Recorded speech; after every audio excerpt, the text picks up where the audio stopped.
From Rome slowing under a strange fever to surgeons quietly readying basins before dawn in a World War I field tent, this is a calm yet haunting journey that we're about to embark on, lasting over 3 hours. We'll begin with why a soldier's letter home described a silent, shuttered Rome and move deeper into how precise routines in the trenches stopped a hidden killer. So, put your phone or television remote to the side, dim the lights, and please make sure to like the video, subscribe, and let me know where you are listening from in the comments. Now, let's begin. Antonine Plague.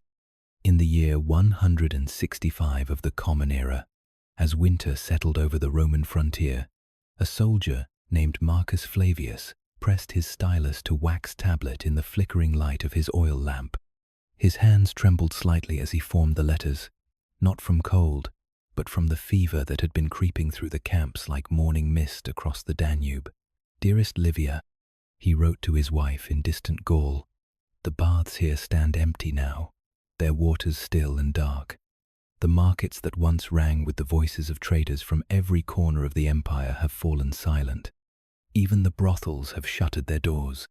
The plague that would bear the name of Emperor Antoninus Pius had arrived with the legions returning from their campaigns in the east, carried in the lungs and blood of men who thought they were bringing home only victory and plunder.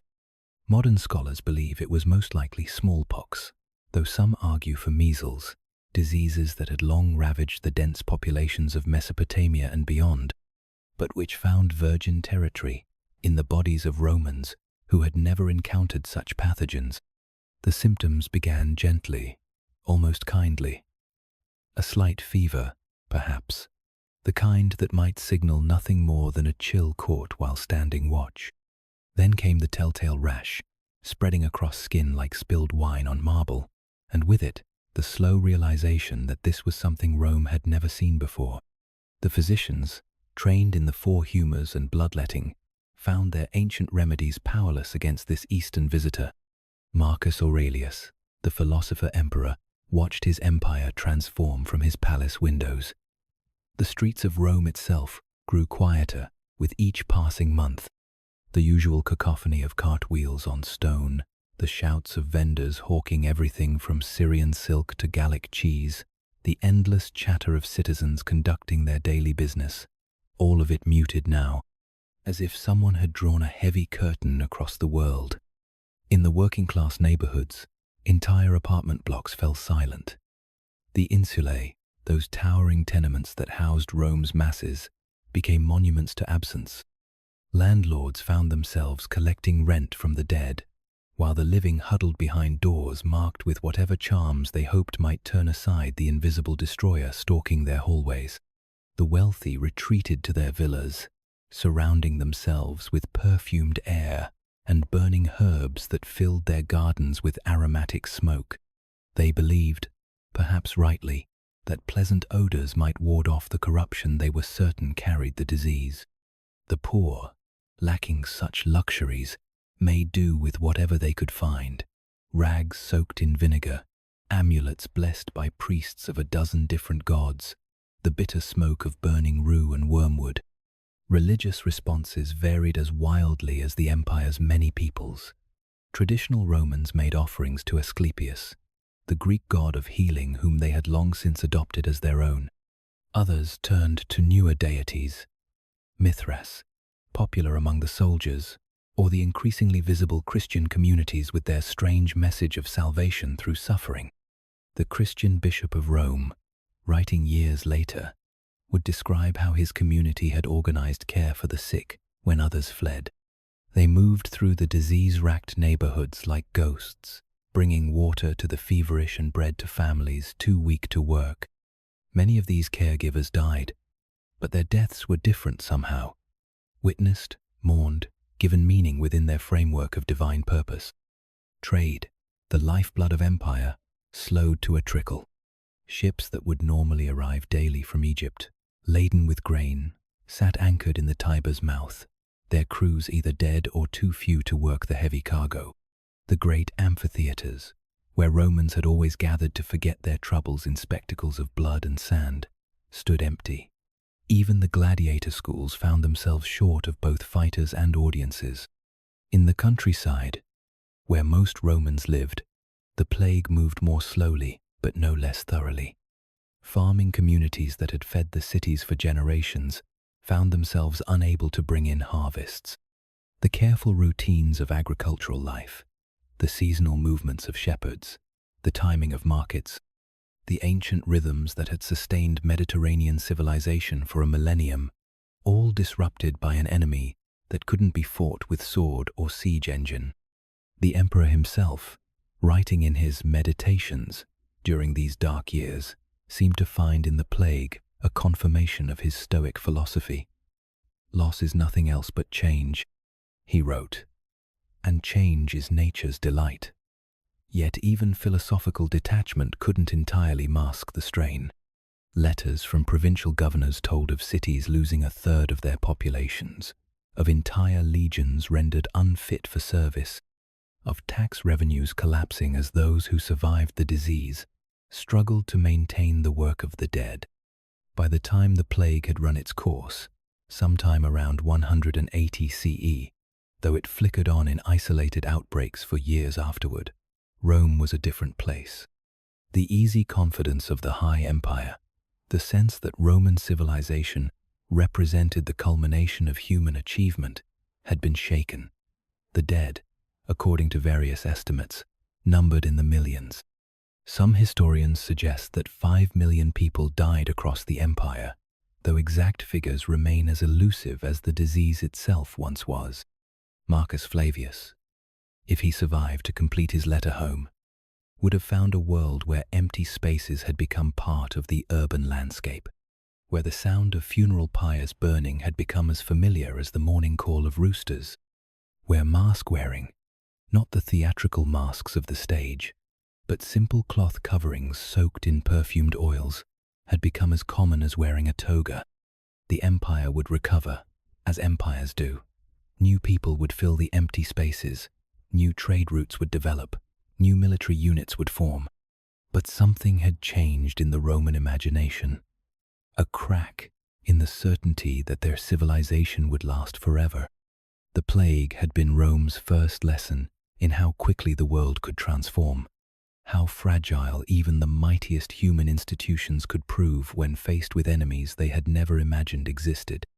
In the years that followed, Roman physicians would develop new theories about disease transmission, architects would design buildings with better ventilation, and administrators would create new systems for managing urban health. The plague, in its terrible way, had been a teacher, but the lesson would take centuries to fully understand, and by then, Rome itself would be only a memory, its empire scattered like ashes on the wind.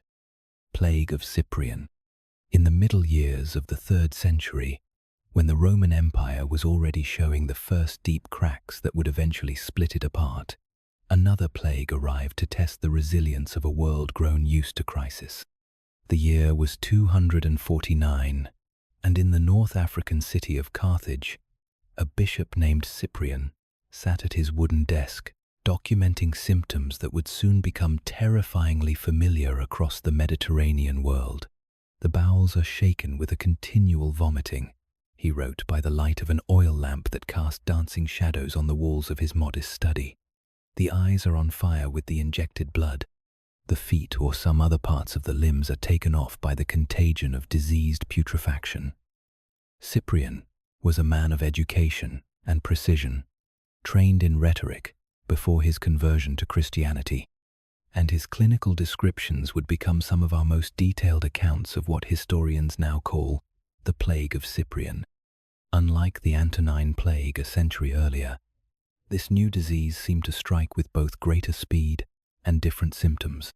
Where the earlier plague had announced itself with the familiar rash of smallpox, this new visitor brought violent gastrointestinal distress, bleeding from the eyes and mouth, and a kind of putrefying necrosis that consumed flesh while the victim still lived. Modern epidemiologists have suggested everything from viral hemorrhagic fever to a particularly virulent strain of typhus, but the truth remains locked in the silence of ancient bones. The timing could hardly have been worse for an empire already struggling with military pressures, political instability, and economic inflation. The crisis of the 3rd century, as historians would later name this period, had seen 50 emperors in 50 years, most meeting violent ends. Now, as if the gods themselves had decided that human misery was insufficient, came a plague that would persist, with periodic flare-ups, for nearly 20 years. In Rome itself, the response followed patterns established during the Antonine plague, but with a desperate edge born of repetition. The wealthy abandoned the city in droves, heading for their rural estates with wagon trains of supplies and retainers. The poor, lacking such options, found themselves living in neighborhoods that grew emptier by the day, their silence broken only by the wooden wheels of carts collecting the dead and the distant sound of funeral pyres burning beyond the city walls. Bishop Cyprian, watching from Carthage, observed something different in how various communities responded to this new crisis. The traditional Roman approach, flight, isolation, and appeals to the old gods, seemed to offer little comfort to people who had already lived through one plague and now faced another. Into this spiritual vacuum stepped the still small Christian communities, organized around a revolutionary idea that caring for the sick was not just charity, but religious duty. In the Christian quarter of Carthage, something remarkable was taking place. Where others saw divine punishment or random misfortune, the followers of the Galilean carpenter saw opportunity for witness. They organized themselves into what might be recognized today as the world's first systematic public health response. Groups of volunteers, led by deacons and overseen by bishops like Cyprian himself, moved through the plagued neighborhoods with a kind of calm purpose that stood in stark contrast to the panic around them. The routine was both simple and revolutionary. Each morning, as the sun cast long shadows across the narrow streets, small groups would gather at the church before dispersing to assigned districts. They carried water, bread, and simple medicines, mostly herbal preparations that probably did little good, but their presence itself became a kind of medicine. They washed the bodies of the dead, prepared them for burial with dignity rather than the mass disposal that had become common, and maintained lists of orphaned children who would need care. Perhaps most importantly, they stayed. When others fled, when even family members abandoned their sick relatives out of fear, these Christians remained. They held the hands of the dying, offered prayers in both Latin and the local Punic dialect that most North Africans still spoke, and created small islands of human connection in a sea of terror and abandonment. The economic impact was devastating, but different from the earlier plague. By the 250s, the Roman monetary system was already debased, with emperors minting coins that contained more lead than silver. The plague accelerated this crisis by disrupting trade networks that had never fully recovered from the previous century's disasters. Egyptian grain shipments became irregular, Spanish silver mines operated with skeleton crews, and the great manufacturing centers of Gaul and Britain found themselves short of both workers and customers. Military recruitment, already difficult due to the empire's political instability, became nearly impossible in plague-affected regions. Entire legions were reduced to half strength or less, forcing commanders to rely increasingly on barbarian foederati, allied Germanic tribes, who fought for pay and plunder rather than Roman citizenship. This shift would have profound implications for the empire's future, though few at the time could see beyond the immediate crisis. In the countryside, where the majority of the population still lived, the plague moved along the same trade routes that had once carried prosperity. Market towns that served as regional centers found themselves isolated as farmers, whether from fear or death, stopped bringing their produce to sell. Archaeological evidence from this period shows a marked decline in the construction of rural villas and an increase in hoarding deposits, citizens burying their valuables in the ground against an uncertain future. Religious transformation accelerated during these plague years. Traditional Roman religion, based on contracts with the gods, offerings in exchange for protection, seemed to many people to have failed twice in a century.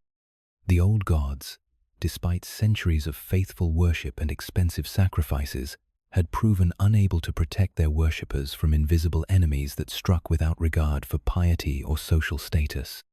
Christianity, by contrast, offered something different, a God who had himself suffered and died, who promised not necessarily protection from earthly troubles but meaning within them. The Christian response to the plague, their willingness to care for the sick and dying when others fled, served as a powerful form of evangelism. People observed that Christians died of the plague at the same rate as everyone else, but they died differently, surrounded by community rather than abandoned to isolation. By the time the plague finally exhausted itself in the 260s, the religious landscape of the Roman Empire had been permanently altered. Christianity, which had been a minor sect concentrated in certain urban areas, had gained converts across the social spectrum. More importantly, it had developed organizational structures, networks of communication, systems of mutual aid, and leadership hierarchies that would prove crucial to its survival during the persecutions that lay ahead. Bishop Cyprian himself would not live to see the end of the plague that bore his name. In 258, during the persecution under Emperor Valerian, he was executed for his refusal to sacrifice to the Roman gods.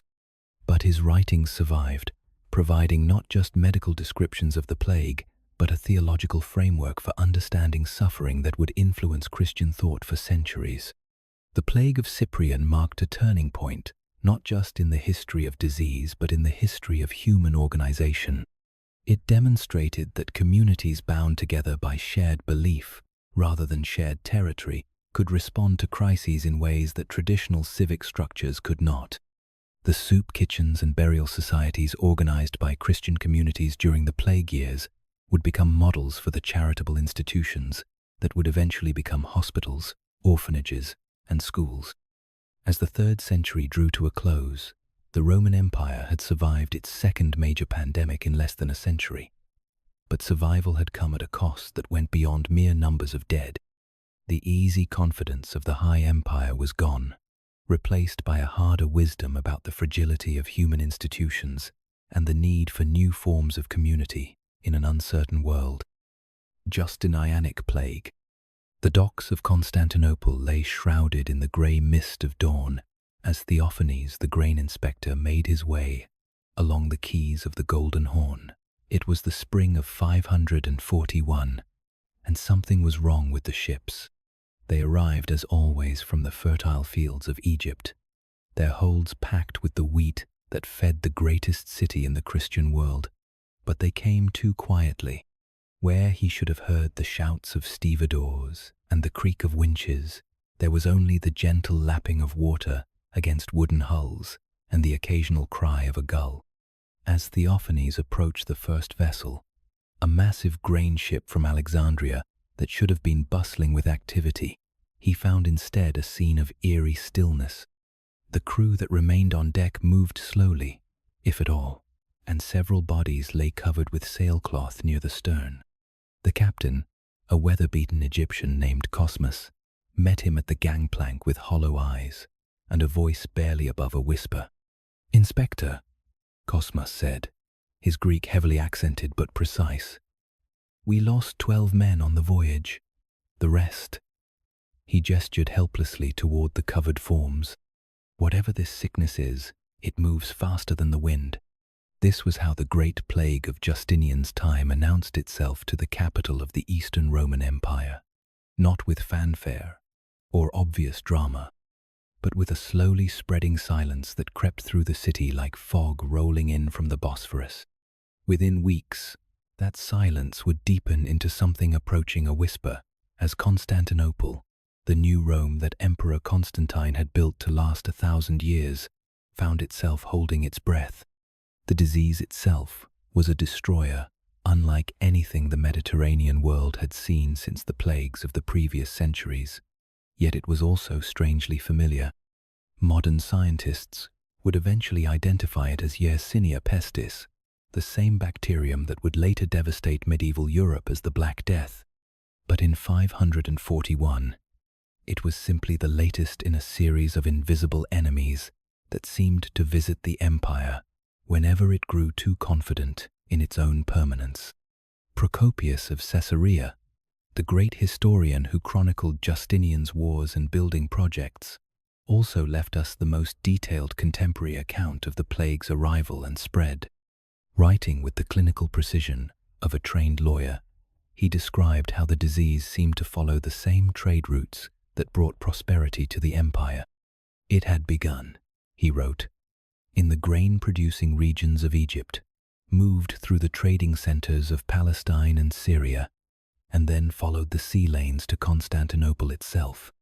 The symptoms, when they appeared, were unmistakable.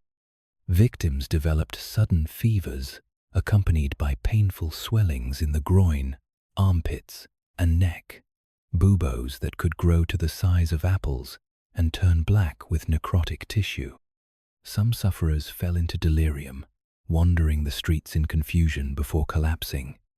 Others seemed to recover, only to succumb days later when the disease attacked their lungs or bloodstream. In the great palace, Emperor Justinian himself fell ill with the plague, sending shockwaves through an empire that had grown accustomed to his direct personal rule. For days, the fate of the entire Eastern Roman Empire hung in the balance as courtiers whispered in marble corridors about succession and generals calculated their chances in a civil war that might follow the emperor's death. But Justinian survived, emerging weakened but alive from his brush with mortality, his grand plans for reconquering the Western Empire necessarily postponed. The city's response revealed both the strengths and limitations of 6th century urban administration. Constantinople was, by the standards of its time, a marvel of organization. It had public baths supplied by sophisticated aqueducts, bread distributed free to registered citizens, and a civil service that managed the affairs of hundreds of thousands of people with remarkable efficiency. But none of this prepared it for a crisis that struck at the very foundations of urban life. As the death toll mounted, Procopius claimed that 10 people were dying daily at the plague's peak. Though modern historians question such precise figures, the normal rhythms of city life began to break down. The hippodrome, where chariot races had for centuries provided both entertainment and a venue for political expression, fell silent. The great markets that supplied everything from Chinese silk to Indian spices saw their stalls shuttered as merchants fled or died. Most critically, the grain distribution system that fed the city's population began to fail. The annona, that great logistical achievement that had sustained urban populations since the time of Augustus, relied on a complex network of shippers, warehousemen, bakers, and distributors. When plague struck each link in this chain, bread began to disappear from the streets where it had been taken for granted for centuries. Religious responses varied across the empire's diverse populations. Orthodox Christians saw in the plague either divine punishment for sin or a test of faith, while Monophysites and Nestorians, Christian sects that disagreed with the official theology, sometimes interpreted the disaster as vindication of their own beliefs.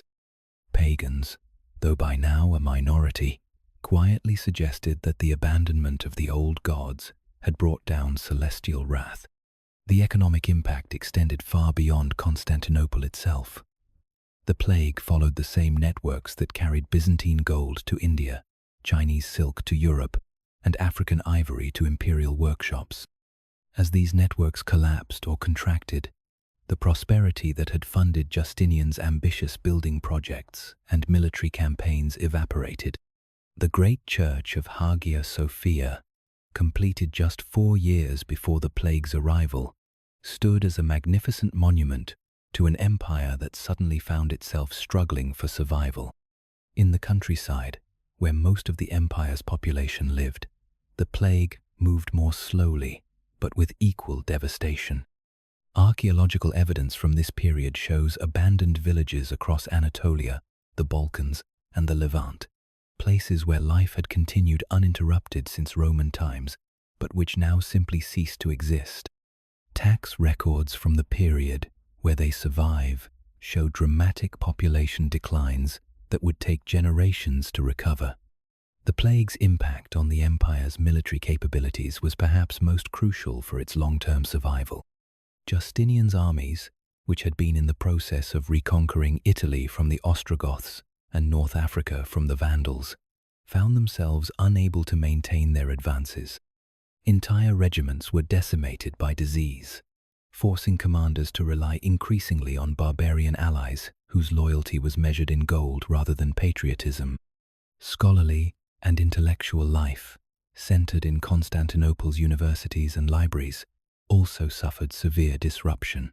The copying of manuscripts slowed dramatically as scriptoriums lost their trained scribes, and the philosophical schools that had preserved ancient learning since the closure of the academy in Athens found themselves with few students and fewer teachers. Yet perhaps most remarkable was how quietly the empire endured this catastrophe.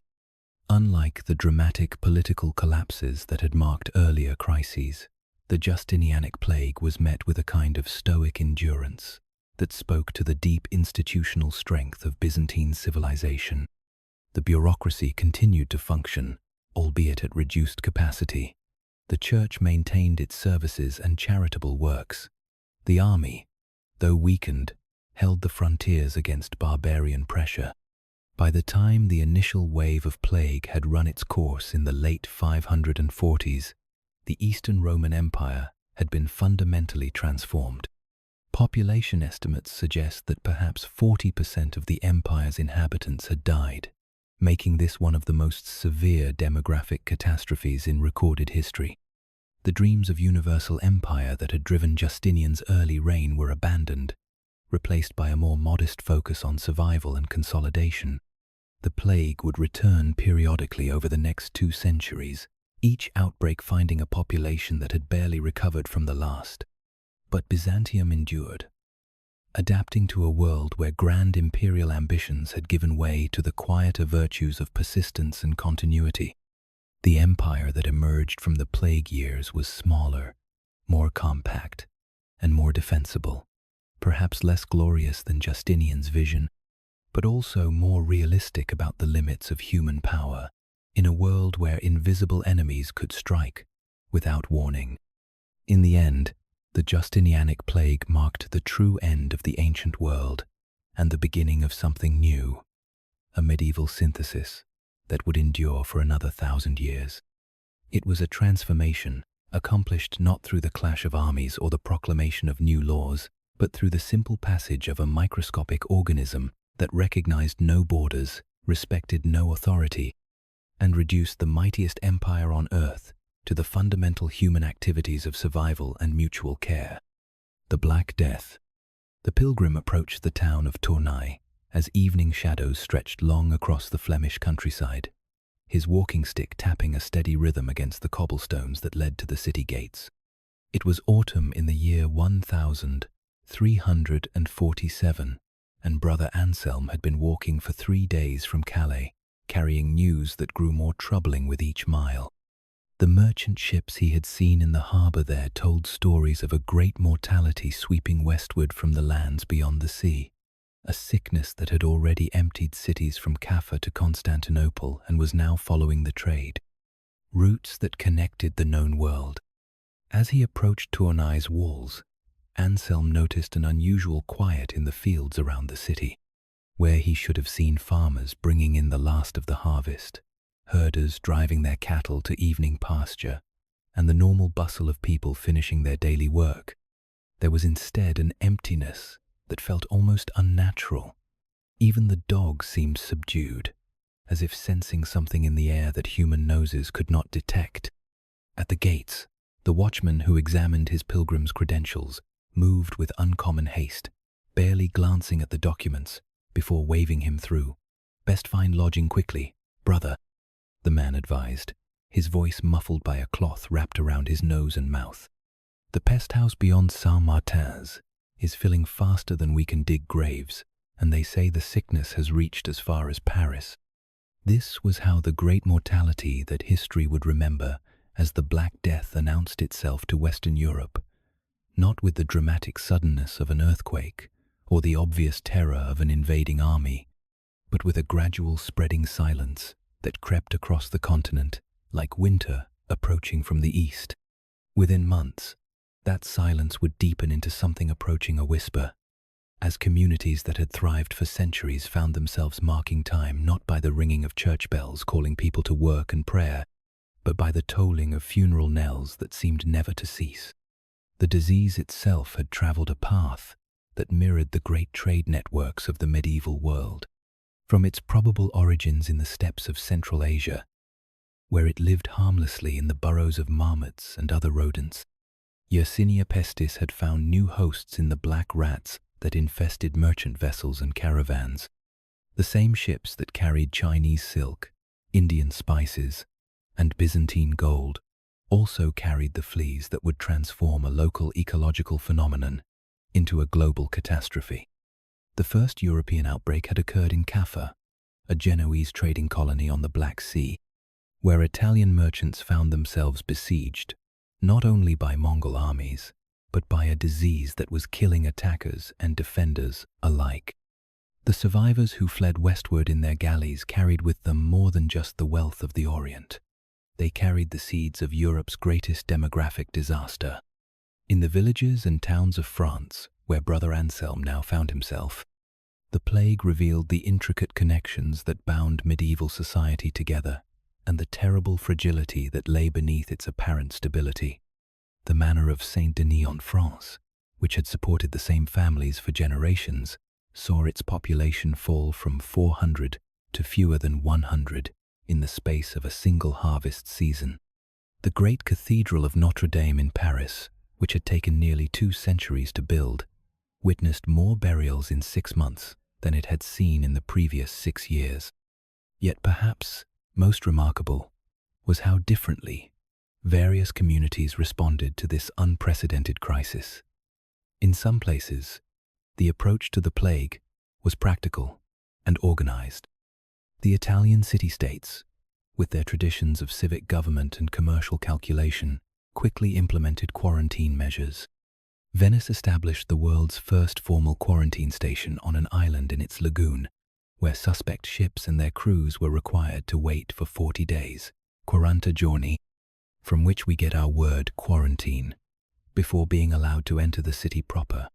The English response was characteristically pragmatic and somewhat haphazard. When the plague reached London in the autumn of 1348, the city authorities attempted to maintain normal civic functions even as the mortality mounted. The guilds that controlled various trades tried to continue their activities, though with drastically reduced membership. The legal system adapted by allowing witnesses to testify from a distance and permitting written wills where oral ones had previously been required. But it was in the countryside where the plague's impact was most profoundly felt.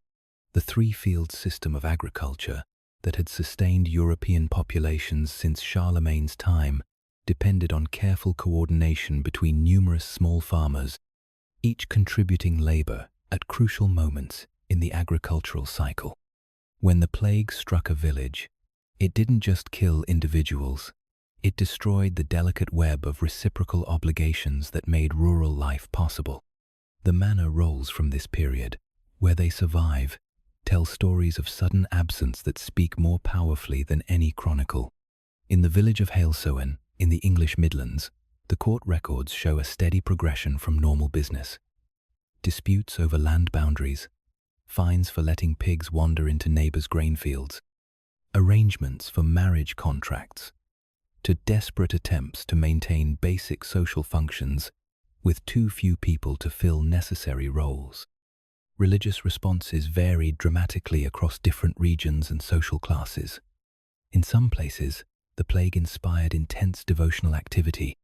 The flagellant movement saw thousands of penitents traveling from town to town, stripping to the waist and whipping themselves bloody while chanting prayers for divine mercy.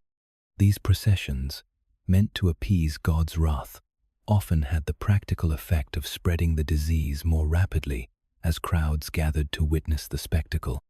In other communities, traditional religious authority simply collapsed. Priests died at rates equal to or higher than their parishioners, leaving many villages without anyone qualified to perform the basic sacraments that marked the rhythm of medieval Christian life. Bishops were forced to grant extraordinary permissions, allowing laypeople to hear confessions and even, in extreme cases, to perform simplified burial rites when no clergy remained alive. The economic transformation was equally dramatic. The carefully balanced system of feudal obligations that had structured European society for centuries began to break down when there were simply too few people left to fulfill traditional roles. Serfs who had been bound to the land for generations found themselves in a position to demand wages for their labor, while lords who had inherited vast estates discovered that land without workers to cultivate it was nearly worthless. In England, the Statute of Labourers attempted to freeze wages at pre-plague levels and prevent workers from moving between employers, but such legislation proved impossible to enforce when labour was so scarce.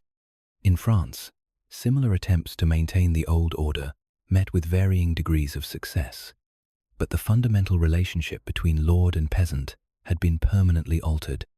Trade networks that had taken centuries to develop contracted or disappeared entirely as the populations that supported them died or fled. The great fairs of Champagne, which had served as meeting places for merchants from across Europe, saw their attendance dwindle to a fraction of pre-plague levels.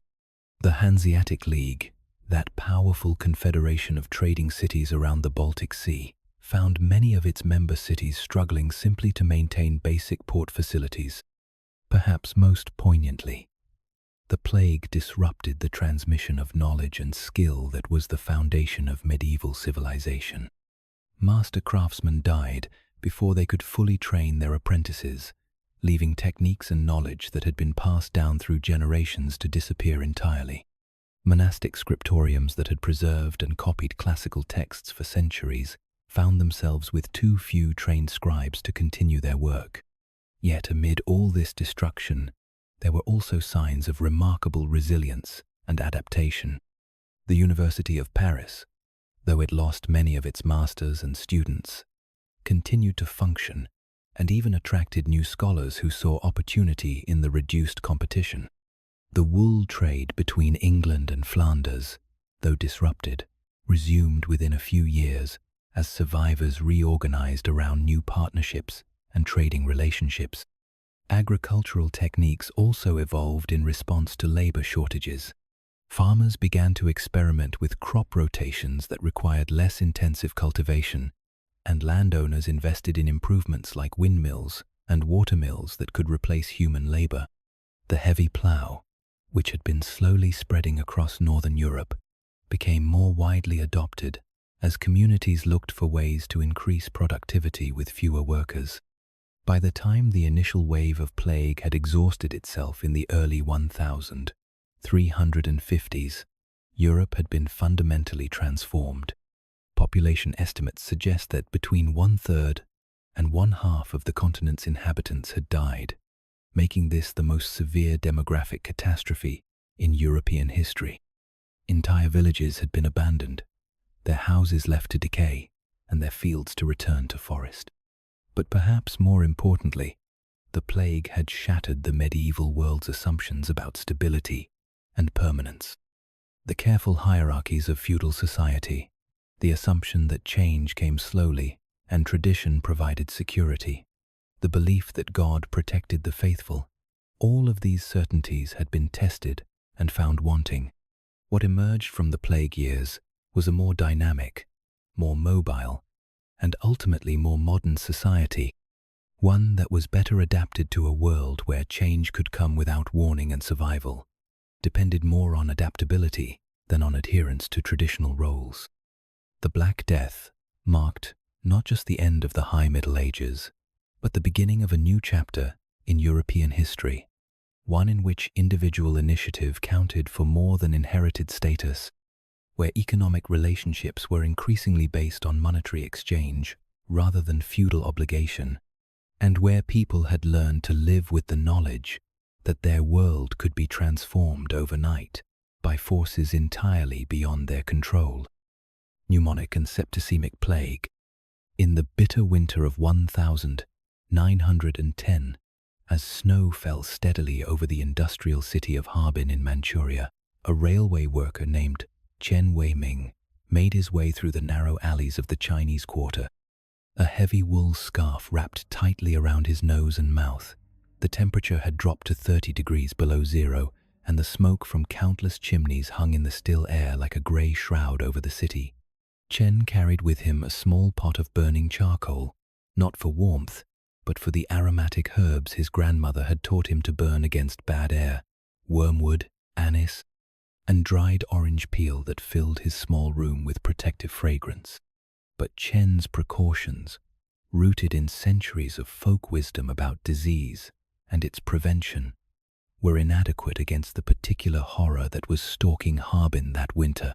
This was not the familiar bubonic plague that had terrorized Europe in earlier centuries, spreading slowly through rat populations and revealing itself through the characteristic swellings that gave victims time to prepare for death.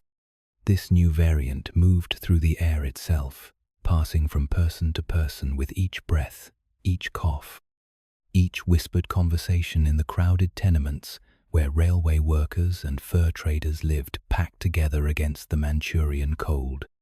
Pneumonic plague, as medical science would eventually classify it, represented an evolutionary adaptation of Yersinia pestis that made it both more contagious and more deadly than its bubonic cousin. Where bubonic plague might take days or even weeks to kill, pneumonic plague could claim a victim within hours of the first symptoms appearing. It began with what seemed like nothing more than a common cold, a slight cough, perhaps a touch of fever, the kind of minor ailment that working people learned to ignore because they could not afford to lose wages for such trifles. But within a day, sometimes within hours, that modest cough would deepen into something far more sinister. Victims began to bring up blood-tinged sputum, then bright red foam that marked the destruction of lung tissue. The fever that had started as a minor inconvenience became a raging fire that consumed the body's resources. Most terrifying of all, the mind often remained clear until the very end, allowing victims to witness their own destruction with full awareness of what was happening to them. The speed of pneumonic plague fundamentally changed how communities responded to epidemic disease. The traditional plague responses, quarantine, flight, the marking of infected houses, became almost useless when the disease could spread through the air and kill before its presence was even recognized. In Harbin, the Chinese authorities initially attempted to implement the same isolation measures that had been used against bubonic plague, but they quickly discovered that by the time symptoms appeared, dozens of people might already have been exposed. Dr. Wu Liente, a Cambridge-educated physician who had been called in to investigate the outbreak, recognized that this plague required entirely new approaches. Working with a mixture of modern bacteriology and practical improvisation, he instituted what may have been the world's first systematic campaign of mask-wearing during an epidemic. The masks themselves were simple affairs, layers of cotton gauze tied over the nose and mouth, but they represented a revolutionary understanding of how disease could travel through the air. The cultural impact of these measures was profound. Chinese society, with its emphasis on personal relationships and face-to-face interaction, found itself adapting to a world where human contact itself had become dangerous. The traditional greeting of clasping hands was replaced by bows performed at a distance. Families that had lived together for generations found themselves separated by quarantine barriers. Market transactions that had always involved close negotiation and personal relationship building were now conducted through intermediaries who maintained careful distances. Septicemic plague, the third major variant of Yersinia pestis, presented its own particular terrors. This form bypassed the lymphatic system entirely, seeding directly into the bloodstream and spreading throughout the body with devastating speed. Victims might appear healthy in the morning and be dead by evening, their blood poisoned beyond the capacity of their organs to filter the toxins produced by rapidly multiplying bacteria. The septicemic form was particularly cruel because it offered no external warning signs. There were no buboes to mark the infected, no characteristic cough to warn others of danger. People simply collapsed, sometimes in the middle of ordinary activities, their bodies overwhelmed by a bacterial load that turned their own blood into a medium for destruction rather than life. The psychological impact of these swift variants was different from that of bubonic plague, which at least offered the comfort of familiarity and some time for preparation. Communities that had developed elaborate rituals around death and dying, the calling of priests, the gathering of family, the formal transfer of property and responsibilities, found these traditions rendered meaningless when death came so quickly that there was no time for such ceremonies. In the mining camps of the American West, where pneumonic plague occasionally appeared among workers living in crowded bunkhouses, the response was often simply to abandon entire settlements, rather than risk containment efforts that seemed futile against such a rapidly spreading disease. Ghost towns from this period sometimes owe their existence not to the exhaustion of mineral resources but to the swift passage of plague variants that made continued habitation seem impossibly dangerous. The speed of these plague forms also created new categories of social responsibility and guilt. When bubonic plague struck a household, there was usually time to summon help, to seek medical attention, to make arrangements for care. With pneumonic and septicemic plague, people often died alone simply because the disease moved faster than word could spread to potential caregivers. Survivors were left with the terrible knowledge that if they had arrived a few hours earlier, they might have been able to offer comfort, if not actual help. Medical responses had to be completely reconceptualized. The traditional approach of waiting for symptoms to appear before taking action became useless when symptoms appeared only hours before death. Instead, physicians and public health officials had to develop systems based on exposure tracking and preemptive isolation, identifying not just who was sick, but who might become sick based on their recent contacts and activities. The concept of the index case, the first identified victim in an outbreak, became crucial in ways it had never been with slower-moving diseases. Finding patient zero wasn't just a matter of epidemiological curiosity. It was often the only way to identify the circle of potential victims before they began showing symptoms and spreading the disease further. Winter outbreaks of pneumonic plague were particularly devastating because they coincided with seasonal patterns of human behavior that maximized transmission opportunities. People gathered indoors for warmth, shared close quarters, and breathed the same recirculated air for hours at a time. The traditional refuge strategies that worked against other diseases, fleeing to the countryside, isolating in rural estates, became less effective when the disease could travel in the lungs of apparently healthy refugees. These rapid plague variants also revealed the extent to which modern transportation networks could accelerate disease transmission.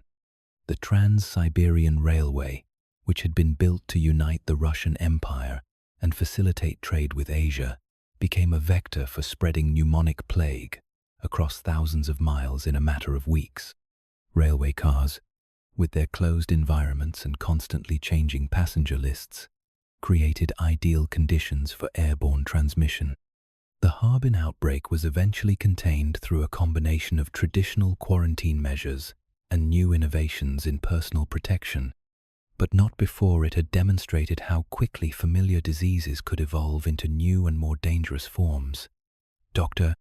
Wu's mask-wearing campaign became a model for later public health responses, though it would take another century and another global pandemic before such measures became widely accepted in many parts of the world. Perhaps most sobering was the realization that speed itself had become a weapon in the arsenal of infectious disease. The same advances in transportation and communication that connected the modern world also made it more vulnerable to pathogens that could move faster than human response systems. The comfortable assumption that there would always be time to respond to adapt, to organize effective countermeasures, was revealed as potentially fatal optimism when confronted with diseases that killed as quickly as they spread. The legacy of these swift plague variants extended far beyond their immediate mortality. They taught public health officials to think in terms of hours rather than days, to prepare response systems that could function faster than the diseases they were designed to combat. Most importantly, they demonstrated that, in the ongoing struggle between human civilization and infectious disease, victory often went not to the strongest or the most prepared, but to whichever side could move most quickly when crisis struck. The Great Plague of London. The night watchman Thomas Hartwell stood beneath the flickering light of a parish lantern, his leather-bound ledger open against the doorframe of a shuttered house in Drury Lane. It was August 1665, and the summer heat that usually brought London to vibrant life had instead settled over the city like a suffocating blanket, trapping beneath it the sweet, cloying scent of mortality that seemed to seep from every alley and courtyard. Thomas dipped his quill in the small inkwell he carried and carefully inscribed the week's death toll in his precise, methodical script. Plague. 4. 237 souls departed this week, in ye parishes, within ye walls and liberties thereof. The bills of mortality that Thomas helped compile had become London's most anxiously awaited weekly publication, replacing gossip about court scandals and foreign wars as the city's primary obsession. These simple broadsheets, printed on coarse paper and sold for a penny at street corners, contained information that could mean the difference between life and death for thousands of Londoners trying to navigate a city where invisible danger lurked in every crowded marketplace and narrow lane. The plague had arrived in London the previous winter, probably aboard Dutch trading vessels that docked in the cramped wharves along the Thames. But it was the summer heat that transformed what had been a manageable outbreak into a full-scale catastrophe. The same warm weather that normally filled London's streets with merchants, apprentices, and street vendors now drove people indoors, where they huddled in close quarters that became perfect breeding grounds for the fleas that carried death from house to house. The city's response revealed both the sophistication and the limitations of 17th-century urban administration. London in 1665 was already one of Europe's largest cities, with perhaps 500,000 inhabitants crammed into a maze of medieval streets that had never been designed for such numbers. The Lord Mayor and aldermen had elaborate procedures for dealing with plague outbreaks, refined through bitter experience during previous epidemics, but nothing had prepared them for the scale of the disaster that now unfolded. The shut-up policy became the cornerstone of official response. When plague was suspected in a household, the entire building would be sealed from the outside, with a red cross painted on the door and the words, "Lord, have mercy upon us," inscribed beneath it.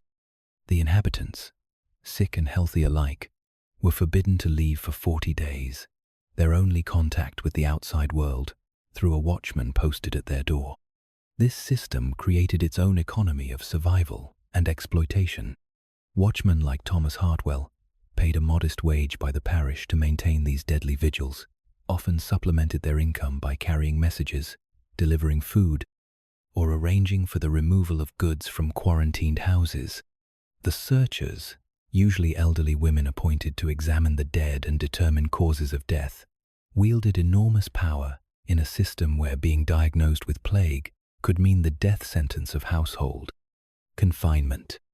Mrs. Eleanor Sadler, one of the official searchers for the parish of St. Giles Cripplegate, made her rounds each morning as the sun cast long shadows through the narrow streets.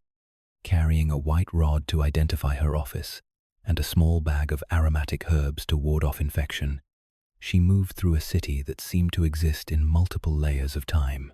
In the wealthy neighborhoods around St. James, life continued with an almost defiant normalcy.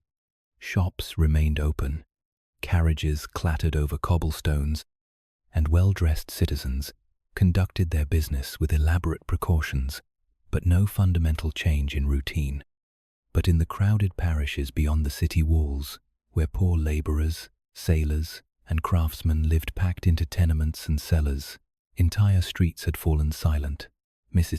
Sadler's ledger recorded not just individual deaths but the extinction of whole families, the abandonment of trades that had sustained communities for generations, the slow unravelling of social networks that had taken decades to build. The bread distribution system that normally fed London's poor became a lifeline for quarantined families. Bakers, working under strict guild regulations and government oversight, developed elaborate procedures for delivering loaves to shut-up houses without direct contact. Bread would be left on windowsills or lowered in baskets from upper floors, with payment made through intermediaries who maintained careful distances from both buyers and sellers. These delivery routines became small ceremonies of human connection in a world where physical proximity had become deadly.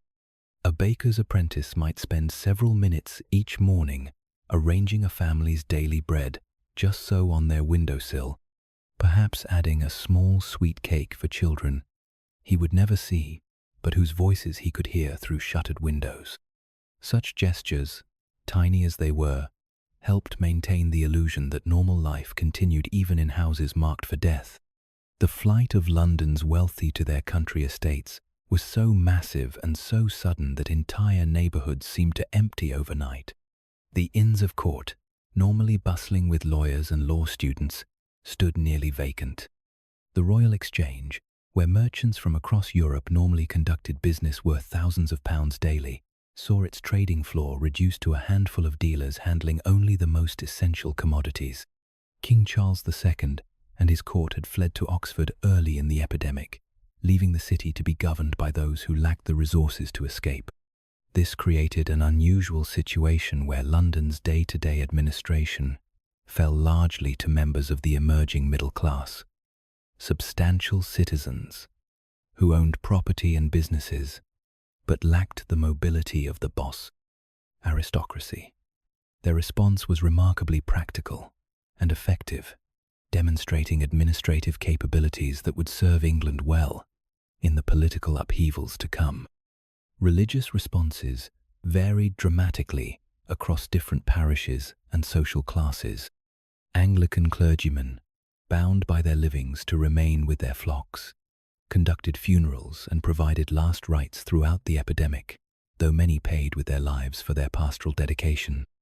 Nonconformist ministers, already operating outside official church structures, often proved more flexible in adapting their practices to the crisis, holding services in open fields and organizing relief efforts that crossed parish boundaries. The mass graves that opened in fields beyond the city walls became grim monuments to the breakdown of normal burial customs. Families that had maintained elaborate traditions around death and mourning found themselves reduced to hurried nighttime burials with no ceremony beyond a few hastily spoken prayers. The famous plague pit in Aldgate, which received hundreds of bodies each week, was covered with quicklime and blessed by priests who worked in shifts to ensure that even the most humble victims received some form of religious recognition. By the time cool weather finally slowed the epidemic's spread in late autumn, London had lost perhaps a quarter of its population. But the city's recovery was surprisingly rapid, driven by immigration from the countryside and by the entrepreneurial energy of survivors who found opportunities in the disrupted economy. Within a year, new faces filled the empty shops and workshops, new families moved into abandoned houses, and new networks of trade and social connection began to replace those that the plague had destroyed. The Great Plague of London marked the last major outbreak of bubonic plague in England, though no one at the time could have known this. The lessons learned during those terrible months about quarantine procedures, urban sanitation, and the organization of emergency relief would influence English public health policy for centuries. Perhaps more importantly, the experience demonstrated that even the most devastating epidemics could be survived and overcome by communities willing to adapt their practices and maintain their essential human connections despite the presence of death. The third plague pandemic, In the cramped laboratory of the Pasteur Institute in Hong Kong, two men worked in the sweltering heat of a June afternoon in 1894, their white coats damp with perspiration, as they bent over microscopes that gleamed like scientific altars in the filtered sunlight. Dr. Alexandre Yersin, a quiet Swiss physician working under the French colonial administration, and Dr. Shibasaburo Kitasato, a distinguished Japanese bacteriologist trained in Berlin, were engaged in a race that neither fully understood, a competition to identify the cause of a disease that was already spreading beyond Hong Kong's harbour to threaten the entire interconnected world of the late 19th century. The harbour outside their laboratory windows told its own story of global connection and global vulnerability.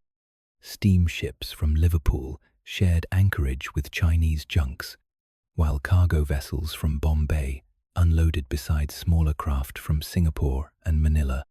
Each ship represented a potential vector for the disease that had already killed thousands in the crowded tenements of Hong Kong's Chinese Quarter, and which now threatened to follow the same trade routes that had made the late Victorian world seem so prosperous and so small. Yersin, working with methodical precision, had isolated what he believed to be the causative organism from the buboes of plague victims, a small, rod-shaped bacterium that would eventually bear his name as Yersinia pestis. His colleague, Kitasato, had reached similar conclusions through different methods, though later analysis would show that Yersin's isolation was more accurate. What neither man fully grasped was that they were witnessing the beginning of what historians would call the Third Plague Pandemic, a global outbreak that would ultimately kill more than 15 million people and persist in various forms for more than half a century. The pandemic's progression followed the steamship routes that connected British India to the rest of the world with unprecedented speed and efficiency. From Hong Kong, the plague spread to Bombay within months, carried by the same vessels that brought British-manufactured goods to Indian markets and returned laden with cotton, spices, and grain. The bustling docks of Bombay, where Hindu merchants, Parsi traders, and British colonial administrators conducted business worth millions of pounds annually, became the epicenter for a disease that would transform how the modern world understood the relationship between commerce and public health. In Bombay, the plague revealed the stark inequalities of colonial society in ways that political rhetoric could not. The disease struck hardest in the crowded chawls where mill workers and dock labourers lived in conditions that combined the worst aspects of traditional poverty with the new hazards of industrial life. Entire families inhabited single rooms in buildings where sanitation was primitive and ventilation was non-existent, creating ideal conditions for both the rats that harboured plague fleas and the rapid transmission of the disease between humans. The British colonial response combined genuine public health concerns with deep-seated racial and cultural prejudices. Military cordons were established around infected neighbourhoods, but these served more to contain Indian populations than to provide effective medical intervention.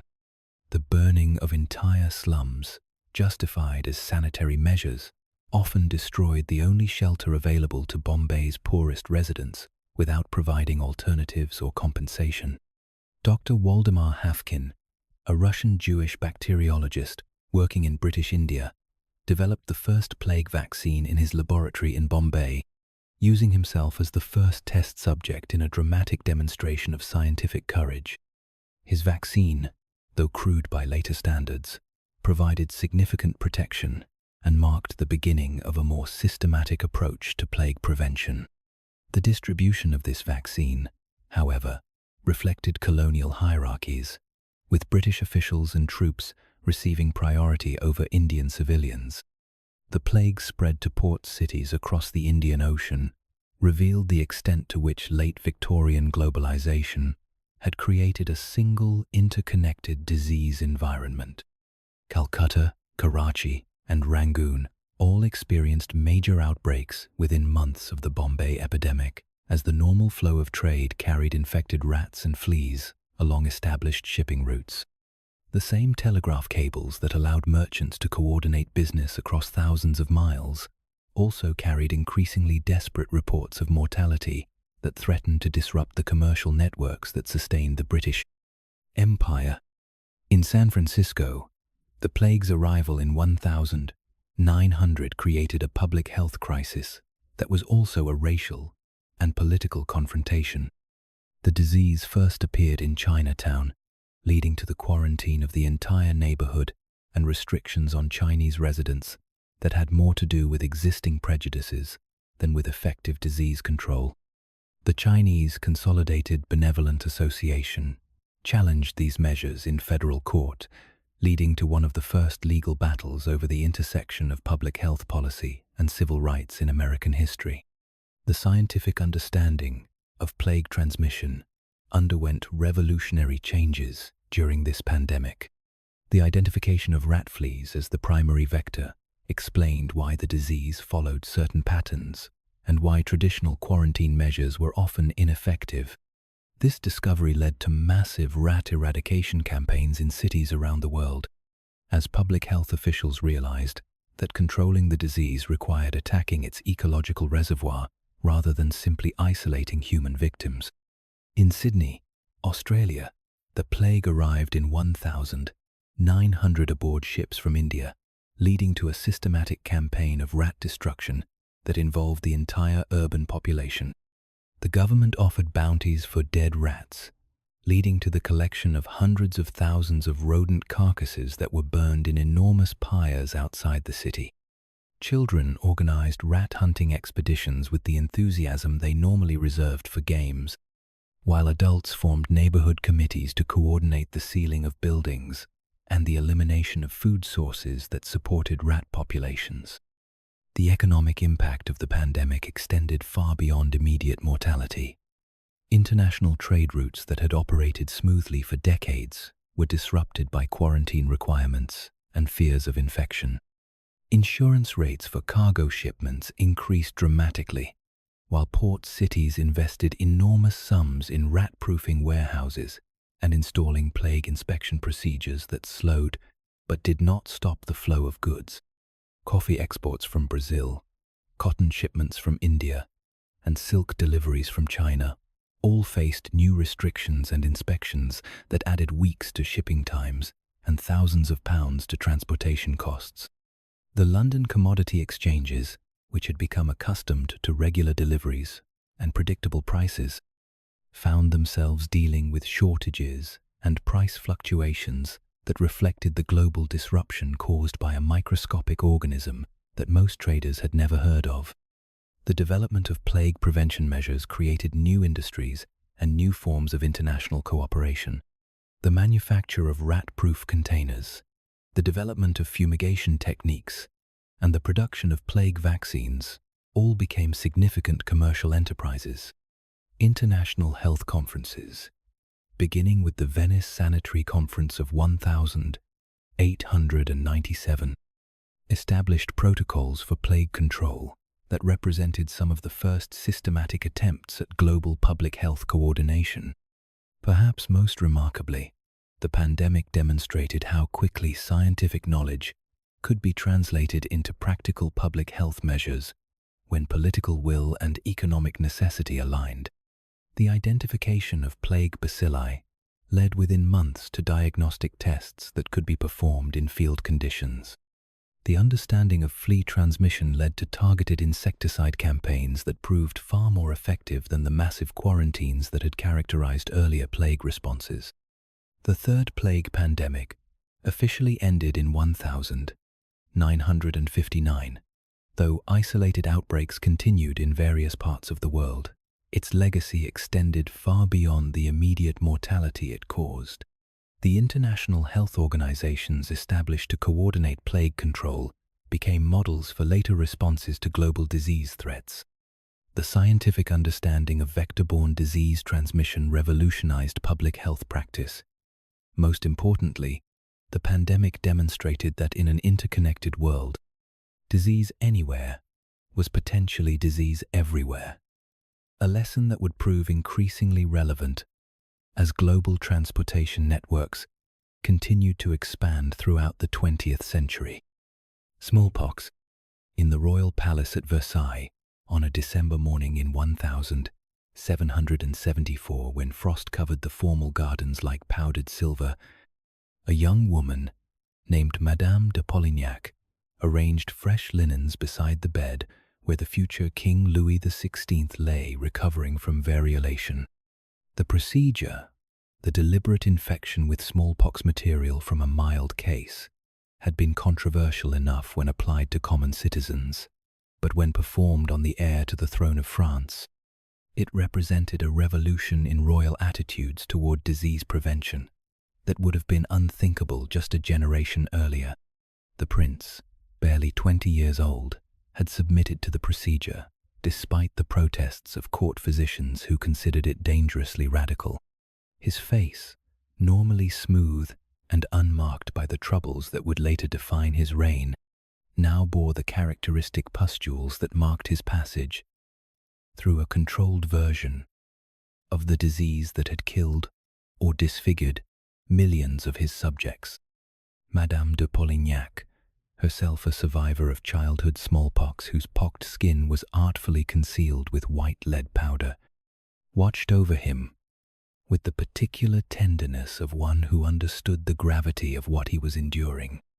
Smallpox had been humanity's faithful companion for millennia, leaving its signature on the faces of peasants and kings with equal impartiality.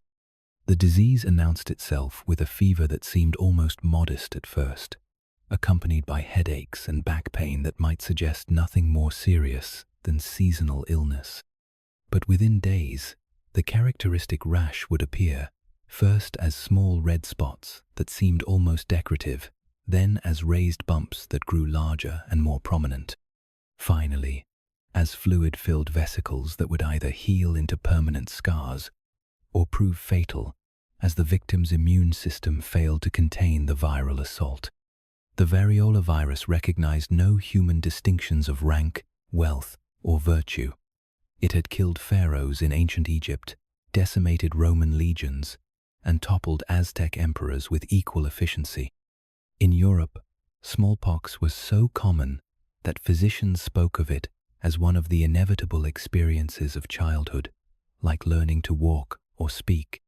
Parents counted their children's survival of the disease as a milestone comparable to successful weaning or the completion of basic education. The social impact of smallpox scarring created its own complex economy of appearance and concealment. In societies where unmarked skin was associated with beauty and social status, survivors developed elaborate techniques for disguising the permanent reminders of their encounter with the disease. The fashion for white lead face paint, beauty patches, and elaborate powdered wigs all served partly to mask the evidence of smallpox survival, creating an artificial standard of smooth perfection that few naturally possessed.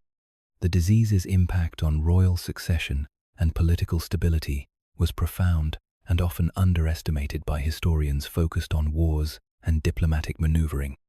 The death of Joseph I, Holy Roman Emperor, from smallpox in 1711 shifted the balance of power in the War of Spanish Succession.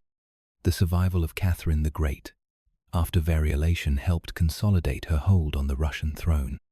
The disfigurement of Mary II of England influenced court fashion and cultural attitudes toward female beauty for an entire generation.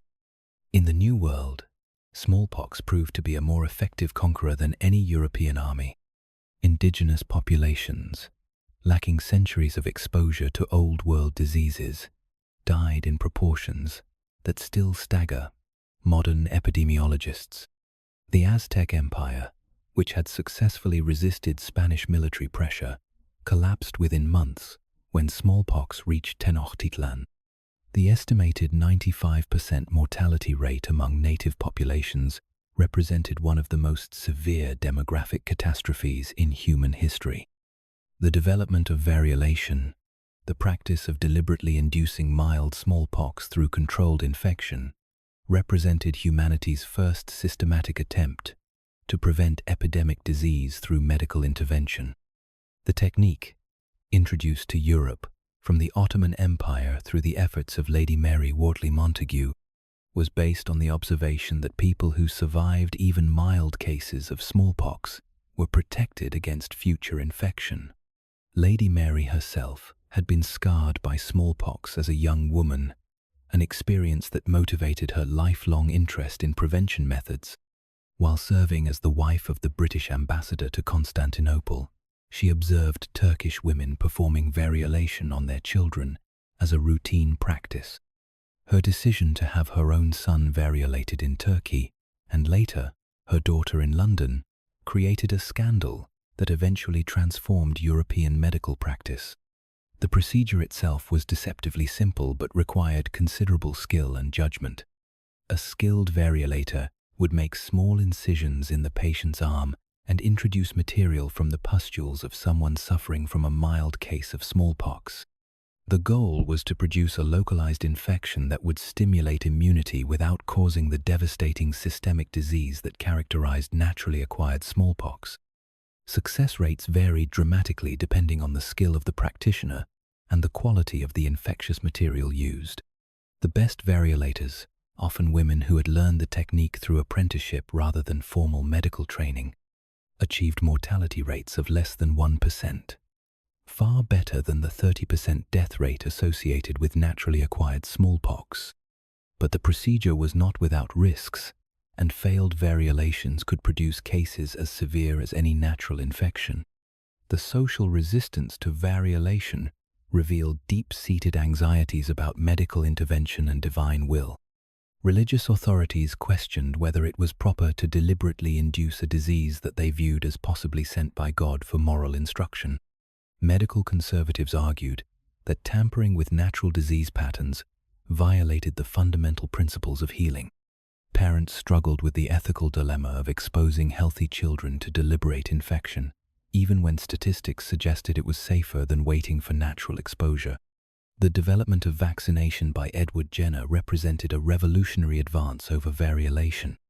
Jenner's observation that milkmaids who contracted cowpox seemed protected against smallpox led to experiments that proved a related, but much milder disease could provide immunity without the risks associated with variolation. The first vaccination, performed on 8-year-old James Phipps in 1796, demonstrated that protection could be achieved without inducing any form of human smallpox. The global campaign to eradicate smallpox, launched by the World Health Organization in 1967, represented the most ambitious public health undertaking in human history. The campaign required the coordination of health workers across dozens of countries, the development of new vaccine delivery systems, and the creation of surveillance networks capable of identifying the last remaining cases of a disease that had plagued humanity for thousands of years. The final phase of eradication focused on breaking transmission chains in the most challenging environments: remote villages in Bangladesh, nomadic populations in Ethiopia, and urban slums where health workers faced not just medical, but political and cultural obstacles. The last naturally occurring case of smallpox was diagnosed in Ali Maumalin, a hospital cook in Somalia, on October 26, 1977, marking the end of a relationship between humans and virus that had shaped civilization for millennia. The success of smallpox eradication demonstrated that even the most ancient and devastating diseases could be conquered through sustained international cooperation and scientific determination. The techniques developed during the campaign, ring vaccination, active surveillance, and community mobilization, became models for controlling other infectious diseases. Perhaps most importantly, the eradication proved that prevention was not only more humane than treatment, but also more economically efficient when applied on a global scale. The world that emerged after smallpox eradication was fundamentally different from the one that had existed throughout human history. For the first time, parents could be certain that their children would never face a disease that had killed hundreds of millions of people and scarred countless millions more. The routine vaccination of infants, which had been a risky gamble with variolation, became a safe and standard practice that protected entire populations from a threat that previous generations had simply accepted as inevitable. Variolation to vaccination. On a crisp morning in May 1721, in the elegant drawing room of her London townhouse, Lady Mary Wortley Montagu sat writing letters while her 6-year-old daughter Mary played quietly nearby, unaware that she was about to become part of medical history. Outside the windows, the sounds of London street life continued their usual rhythm. The calls of vendors selling everything from fresh oysters to old clothes, the rattle of cartwheels on cobblestones, the distant bells of parish churches marking the hours.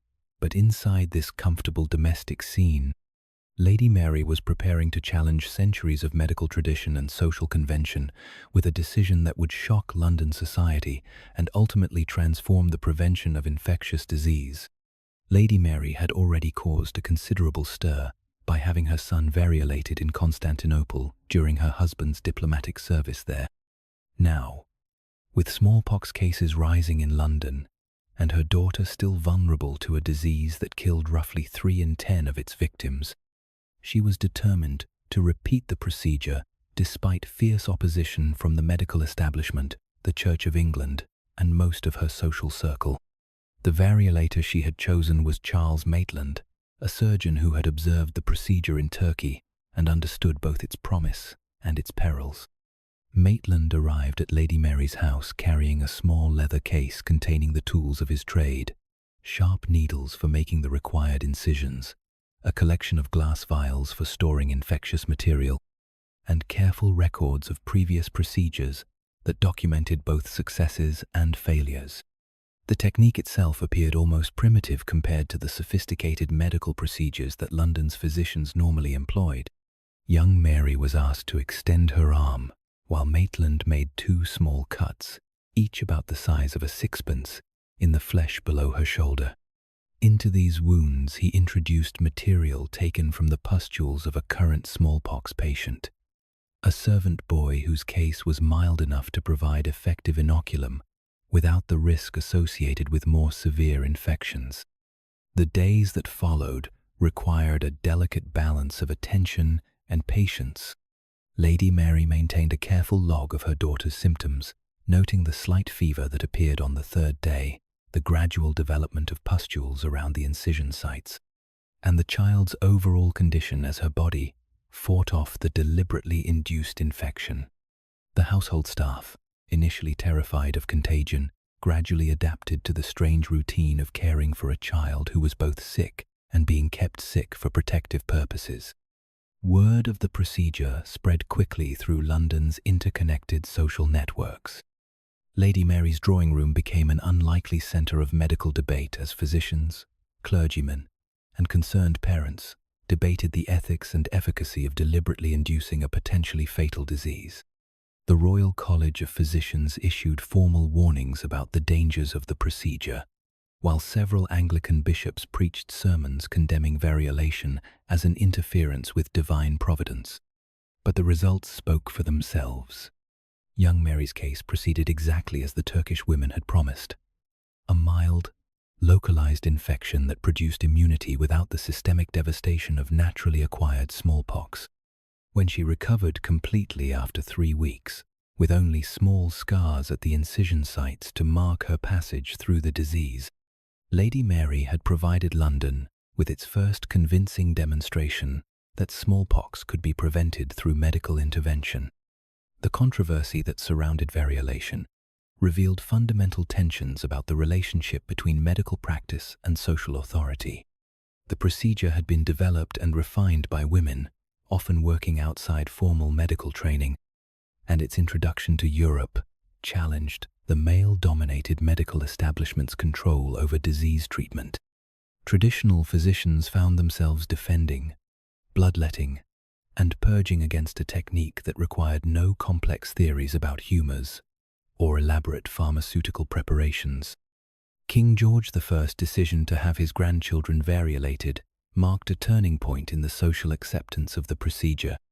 The royal endorsement, combined with the successful outcome for the young princesses, provided the kind of validation that no amount of medical argument could achieve.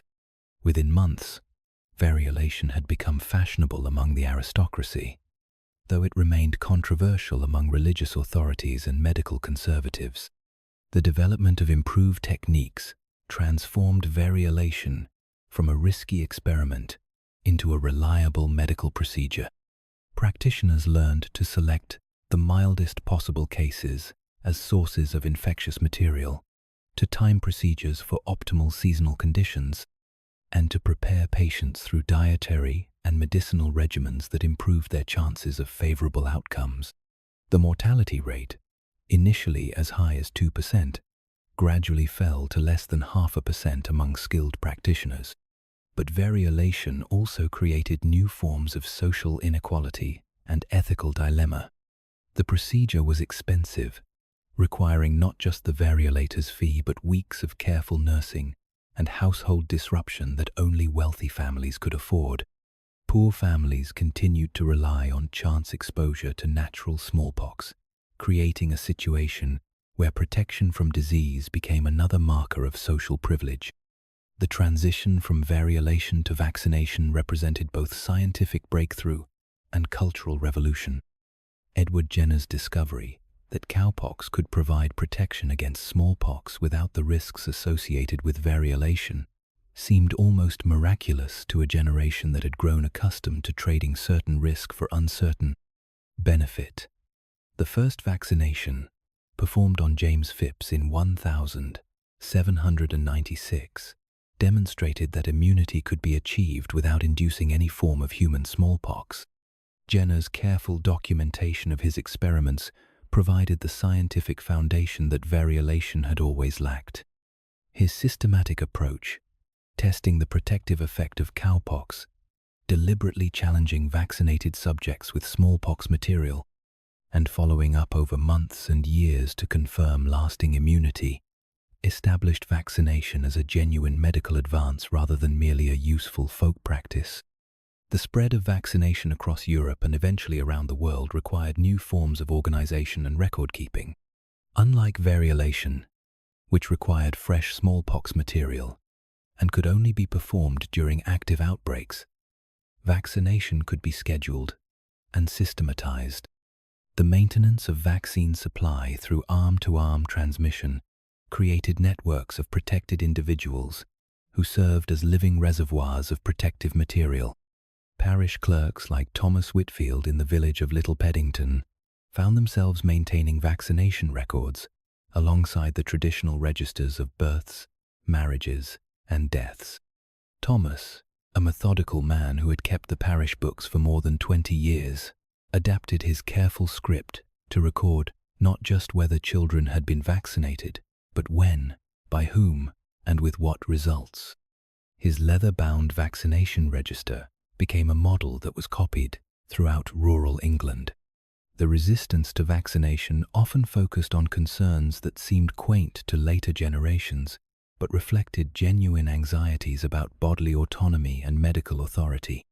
Critics worried that introducing animal matter into human bodies violated natural law, that vaccination might produce physical characteristics of cows in vaccinated children, or that the procedure represented dangerous overconfidence in human ability to improve on divine providence. Religious objections to vaccination created some of the most sustained opposition to the practice. Many clergy argued that epidemic disease served important moral purposes, punishing sin, testing faith, or providing opportunities for spiritual growth, that vaccination circumvented. The theological implications of preventing suffering that God might have intended proved difficult to resolve within traditional religious frameworks. The gradual acceptance of vaccination created new expectations about medical responsibility and government involvement in public health. As vaccination proved its effectiveness, communities began to demand access to the procedure as a right rather than a privilege. This shift from individual choice to collective obligation would eventually lead to mandatory vaccination programs and the development of public health infrastructure designed to ensure universal protection against preventable diseases. The success of vaccination also established important precedents for the evaluation and regulation of medical innovations.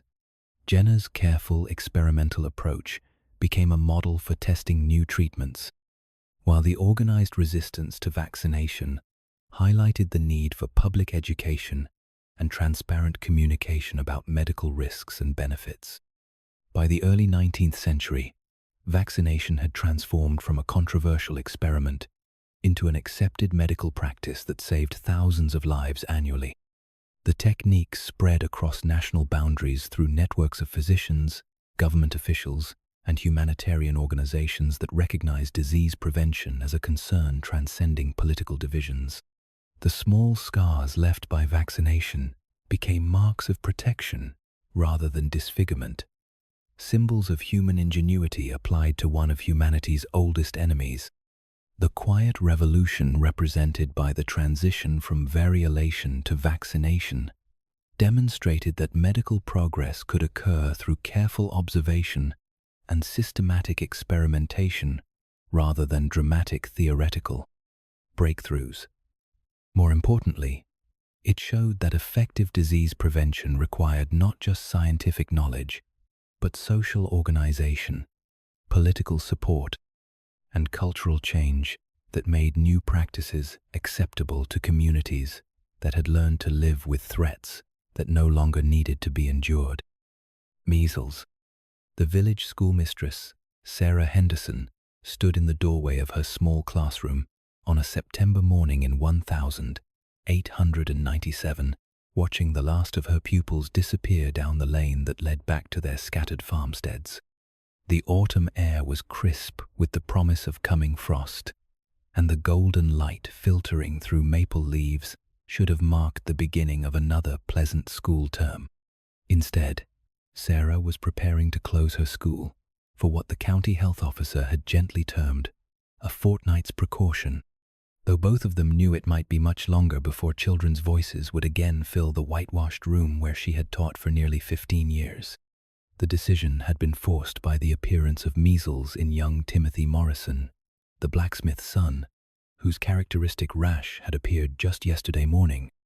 Sarah had recognized the symptoms immediately: the high fever, the distinctive red spots that began behind the ears and spread across the face and body, the harsh cough that seemed to tear at the child's small chest.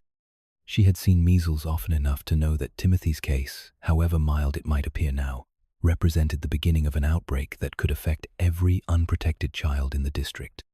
Measles moved through communities with a precision that seemed almost calculated, seeking out the susceptible with an efficiency that made it perhaps the most contagious disease known to medical science. Unlike smallpox, which required direct contact with infected material, or plague, which depended on fleas and rats, measles traveled through the air itself, spreading through droplets released by coughing, sneezing, or even ordinary conversation.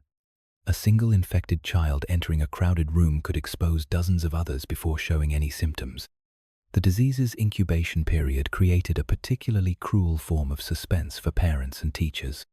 Children exposed to measles might appear perfectly healthy for 10 to 14 days after contact, attending school, playing with friends, and going about their normal activities while the virus multiplied silently in their bodies. When symptoms finally appeared, those children had already been infectious for several days, spreading the disease to anyone who came near them. Sarah had learned to recognize the pattern during previous outbreaks. First would come what physicians called the prodromal phase, several days of fever, runny nose, and what appeared to be nothing more serious than a common cold. Parents often sent children to school during this stage, not realizing that their offspring were at their most contagious. Then would appear Koplik spots, small white patches inside the mouth, that served as an early warning for those who knew to look for them. The characteristic rash that gave measles its name appeared next, usually starting at the hairline and spreading downward across the face and body in a progression that physicians had mapped with almost military precision. The spots themselves were distinctive, small, flat, red patches that often merged together to give the skin a blotchy, inflamed appearance that was unmistakable once seen. But it was the complications that made measles truly dangerous, particularly for young children whose immune systems were still developing. Pneumonia struck perhaps 1 in 20 cases, turning what had appeared to be a manageable illness into a life-threatening emergency. Encephalitis, though rare, could cause permanent brain damage or death. Secondary bacterial infections, taking advantage of the immune suppression that accompanied measles, could transform minor respiratory symptoms into serious systemic illness. The social response to measles outbreaks revealed interesting differences from reactions to other epidemic diseases. Because measles was understood to be primarily a childhood ailment, and because most adults had acquired immunity through childhood exposure, the disease created pockets of vulnerability rather than community-wide panic. Schools closed, but adult activities often continued normally. Families with young children isolated themselves, while those with older children and adults moved about freely. The economic impact was often severe for families dependent on children's labor. Farm families found themselves short-handed during crucial harvest seasons when measles struck multiple children simultaneously. Factory towns where child labor was common experienced production disruptions when large numbers of young workers were simultaneously incapacitated. The textile mills of New England regularly factored measles outbreaks into their production schedules, maintaining reserve capacity to compensate for predictable seasonal absences. Religious responses to measles reflected the disease's association with childhood and innocence. Unlike plague or smallpox, which were often interpreted as divine punishment for adult sins, measles was more commonly viewed as a natural trial that children must endure as part of growing up. Prayer meetings focused on healing rather than repentance, and religious communities often organized collective care for affected families rather than attempting to flee the contagion. The development of measles prevention strategies required understanding patterns of transmission that were not immediately obvious to 19th century observers. The disease's preference for late winter and early spring meant that outbreaks often coincided with periods when children spent more time indoors, creating ideal conditions for airborne transmission. Schools that remained open during measles outbreaks often saw infection rates approaching 100% among susceptible children. Island communities provided natural laboratories for studying measles transmission and immunity. When the disease reached isolated populations that had been free from measles for generations, the results were often catastrophic. The Faroe Islands outbreak of 1846, meticulously documented by physician Peter Panum, showed measles attacking people of all ages, with mortality rates that approached those seen in smallpox epidemics. Adults who had no childhood exposure to the virus proved just as susceptible as children, and often more likely to develop serious complications. These island studies also provided crucial insights into the nature of measles immunity. Panum observed that people who had survived earlier outbreaks remained protected even after 65 years, suggesting that measles infection provided lifelong immunity. This understanding would prove crucial for the development of vaccination strategies more than a century later. The urban experience of measles differed significantly from its impact on rural communities. In large cities where population density ensured continuous circulation of the virus, measles became an endemic childhood disease that struck most children before their 5th birthday. Pediatric wards in city hospitals developed specialized protocols for managing measles cases, while urban schools learned to operate with the assumption that a significant percentage of their youngest students would be absent during any given outbreak. Child welfare organizations that emerged during the Progressive Era made measles prevention a priority in their campaigns for improved public health. Settlement houses in immigrant neighborhoods organized education programs that taught mothers to recognize early symptoms and provide supportive care. These efforts often encountered cultural barriers, as different ethnic communities had varying beliefs about disease causation and appropriate treatment methods. The milk station movement, which sought to provide safe milk to urban children, found that measles outbreaks often coincided with nutritional deficiencies that made children more susceptible to complications. Well-nourished children from prosperous families typically experienced measles as a brief, uncomfortable illness that left them with lifelong immunity and few lasting effects. Poor children, weakened by inadequate diet and living in crowded conditions, faced much higher risks of pneumonia, ear infections, and other complications that could prove fatal. Industrial schools and orphanages, where large numbers of children lived in close quarters, developed elaborate procedures for managing measles outbreaks. These institutions often maintained separate isolation wards where affected children could be cared for without exposing others. The success of these measures varied dramatically depending on the quality of nursing care and the overall health status of the children involved. The seasonal pattern of measles outbreaks created predictable rhythms in family life and community activities. Parents learned to watch for early spring cases that might herald larger outbreaks during the following months. Churches and social organizations scheduled important events around the traditional measles season, avoiding large gatherings of families with young children during periods of highest risk. The development of measles vaccine in the 1960s represented one of the great triumphs of 20th century medicine. The live attenuated vaccine developed by John Enders and his colleagues provided protection that was both safer and more reliable than natural infection. The vaccine's introduction led to dramatic declines in measles incidence throughout the developed world, transforming a disease that had been an inevitable childhood experience into a preventable rarity. The global measles eradication campaign launched by international health organizations faced challenges that reflected the disease's unique characteristics. Unlike smallpox, which had no animal reservoir and could be eliminated through human vaccination alone, measles required maintaining high levels of population immunity to prevent resurgence. The vaccine's requirement for refrigeration made distribution difficult in tropical regions where the disease burden was highest. Vaccine hesitancy movements that emerged in the late 20th century often focused on measles vaccination, sometimes based on fraudulent research that falsely linked the vaccine to autism. These campaigns succeeded in reducing vaccination rates in some communities below the threshold needed to maintain herd immunity, leading to outbreaks in areas that had been measles-free for decades.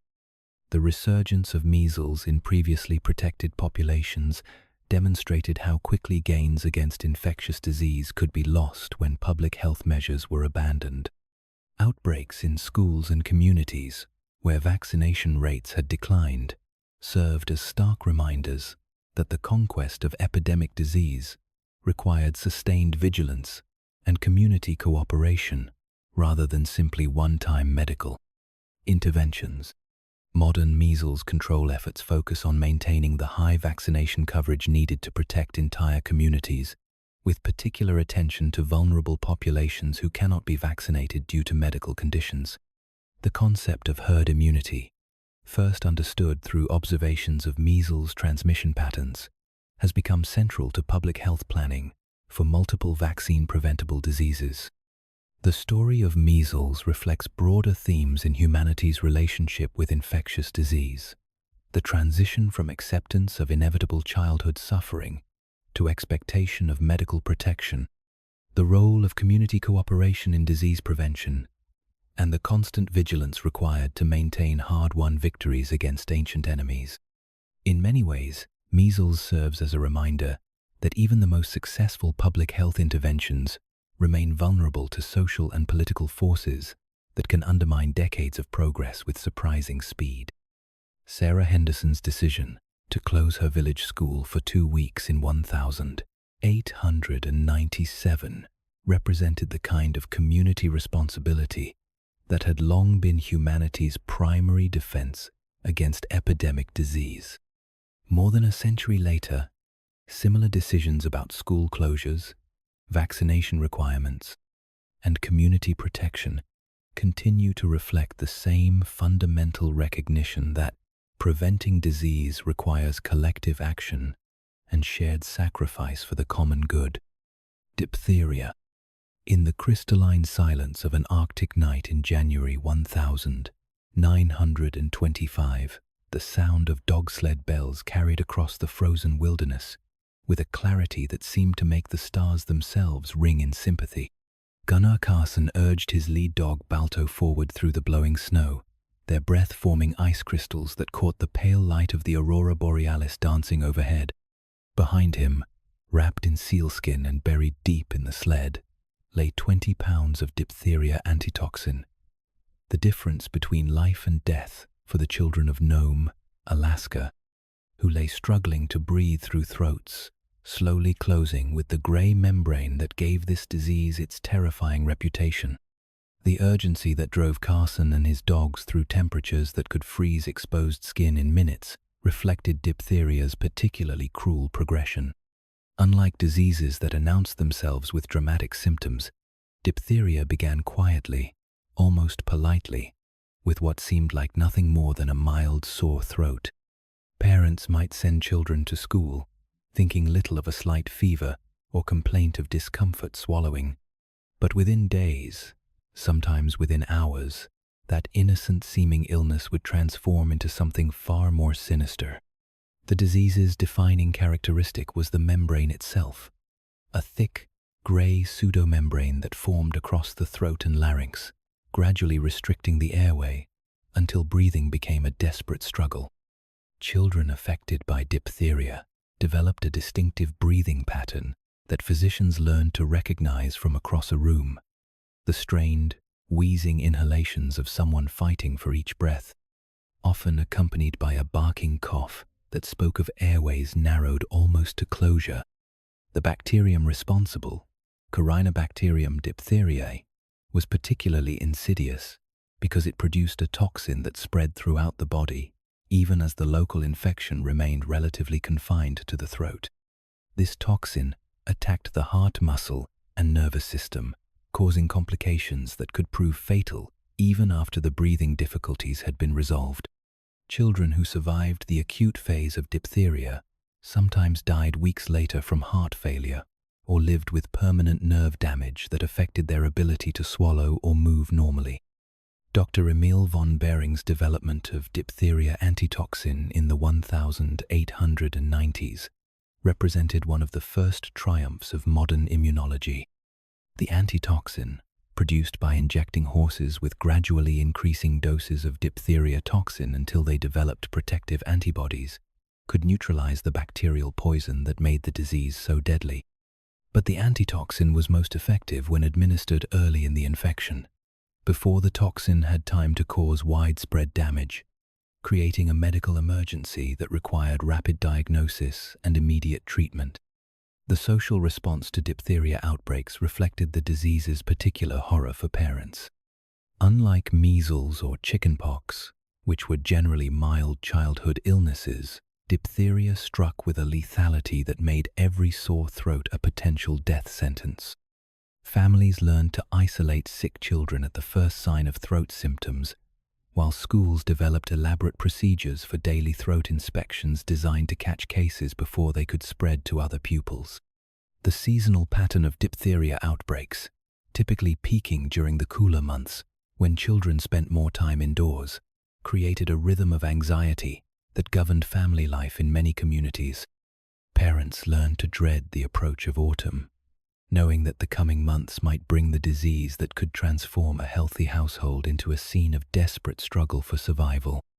Hospitals developed specialized diphtheria wards, where affected children were treated in isolation, often far from their families, to prevent the spread of infection.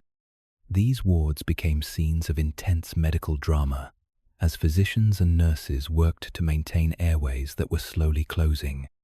The development of tracheotomy procedures, cutting directly into the windpipe below the obstruction, saved many lives, but required surgical skill and courage that not all practitioners possessed. The nursing care required for diphtheria patients was particularly demanding.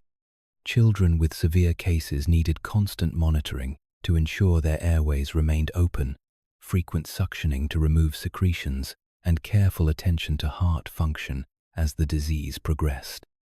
The isolation requirements meant that families were often separated from their sick children during the most critical phase of illness, adding emotional trauma to medical crisis. Public health responses to diphtheria led to some of the first systematic school health programs in the United States and Europe. School nurses, armed with throat swabs and culture tubes, conducted daily inspections designed to identify cases before symptoms became severe. These programs also included education about disease transmission and the importance of seeking immediate medical attention for any throat symptoms during outbreak periods. The development of diphtheria toxoid, a vaccine that stimulated immunity against the bacterial toxin, represented a major advance in disease prevention. The toxoid, first developed in the 1920s, provided long-lasting protection against diphtheria and could be administered safely to healthy children. The widespread adoption of diphtheria vaccination led to dramatic declines in the disease throughout the developed world. The Gnome serum run of 1925, which brought antitoxin across 674 miles of frozen wilderness in less than 6 days, became one of the most celebrated examples of medical heroism in American history. The relay of 20 mushers and their dog teams, battling blizzard conditions and temperatures as low as -40 degrees Fahrenheit, saved the lives of children who would certainly have died without treatment. The success of the serum run also highlighted the logistical challenges of delivering modern medical care to remote communities. The antitoxin that saved Gnome's children had been produced in laboratories thousands of miles away, refined through scientific processes that required sophisticated equipment and highly trained personnel. The contrast between the high-tech production of the serum and its delivery by dog sled illustrated the complex relationship between medical progress and geographic accessibility. Balto, the lead dog who guided the final leg of the serum run, became a symbol of the dedication required to combat epidemic disease. His statue in New York's Central Park bears an inscription that honors not just the dogs and mushers of the serum run, but all those who risk their own safety to protect communities from infectious disease. Dedicated to the indomitable spirit of the sled dogs that relayed antitoxins 600 miles over rough ice, across treacherous waters, through Arctic blizzards from Nenana to the relief of stricken Gnome. The near elimination of diphtheria in countries with comprehensive vaccination programs demonstrated the power of preventive medicine to conquer even the most feared childhood diseases. The disease that had once killed thousands of children annually became so rare that many physicians completed their training without ever seeing a case. This success, however, required maintaining high vaccination rates and continued vigilance against complacency that could allow the disease to return. Modern diphtheria control efforts focus on maintaining immunity in populations where vaccination programs may have lapsed, particularly in regions affected by war or social disruption. Outbreaks in the former Soviet Union during the 1990s reminded public health officials that diphtheria remained a threat wherever vaccination coverage declined below critical thresholds. The story of diphtheria control illustrates themes that recur throughout the history of infectious disease: the race between medical knowledge and epidemic spread, the heroic efforts required to deliver treatment to those in need, and the constant vigilance necessary to maintain victories against diseases that remain ready to return whenever human defenses weaken. The sound of dog sled bells across Arctic ice became a symbol not just of medical emergency, but of the determination to ensure that distance and difficulty never prevent the delivery of life-saving care to those who need it most. Scarlet fever. Sister Margaret Mary moved quietly through the convalescent ward of the Children's Hospital of Philadelphia, her starched white habit rustling softly as she paused beside each small bed to pin a yellow ribbon to the wooden headboard. It was April 1887, and the spring sunshine streaming through the tall windows cast patterns of light and shadow across a room filled with children who were finally well enough to sit up, play quiet games, and speak in whispers about their longing to return home. Each yellow ribbon marked another victory in the long battle against scarlet fever. Another child who had survived the disease that had transformed this ward into a frontier between life and death. The ribbons themselves told a story of careful medical observation and hard-won knowledge about a disease that had puzzled physicians for centuries. Yellow signified recovery. The characteristic bright red rash that gave scarlet fever its name had faded. The high fever had broken, and the telltale strawberry tongue had returned to normal pink. More importantly, the dangerous complications that made scarlet fever so feared, the kidney disease, the heart problems, the rheumatic fever that could cripple young joints, had failed to appear during the crucial weeks of convalescence. Scarlet fever had long been recognized as one of the most unpredictable of the common childhood diseases. Unlike measles, which followed a fairly consistent pattern, or whooping cough, which was severe but usually short-lived, scarlet fever could present in forms ranging from barely noticeable to rapidly fatal. Some children developed nothing more than a mild rash and slight fever, while others faced life-threatening complications that could affect every major organ system. The disease announced itself with symptoms that could easily be mistaken for other common ailments. A sudden high fever, severe sore throat, and headache might suggest any number of childhood illnesses.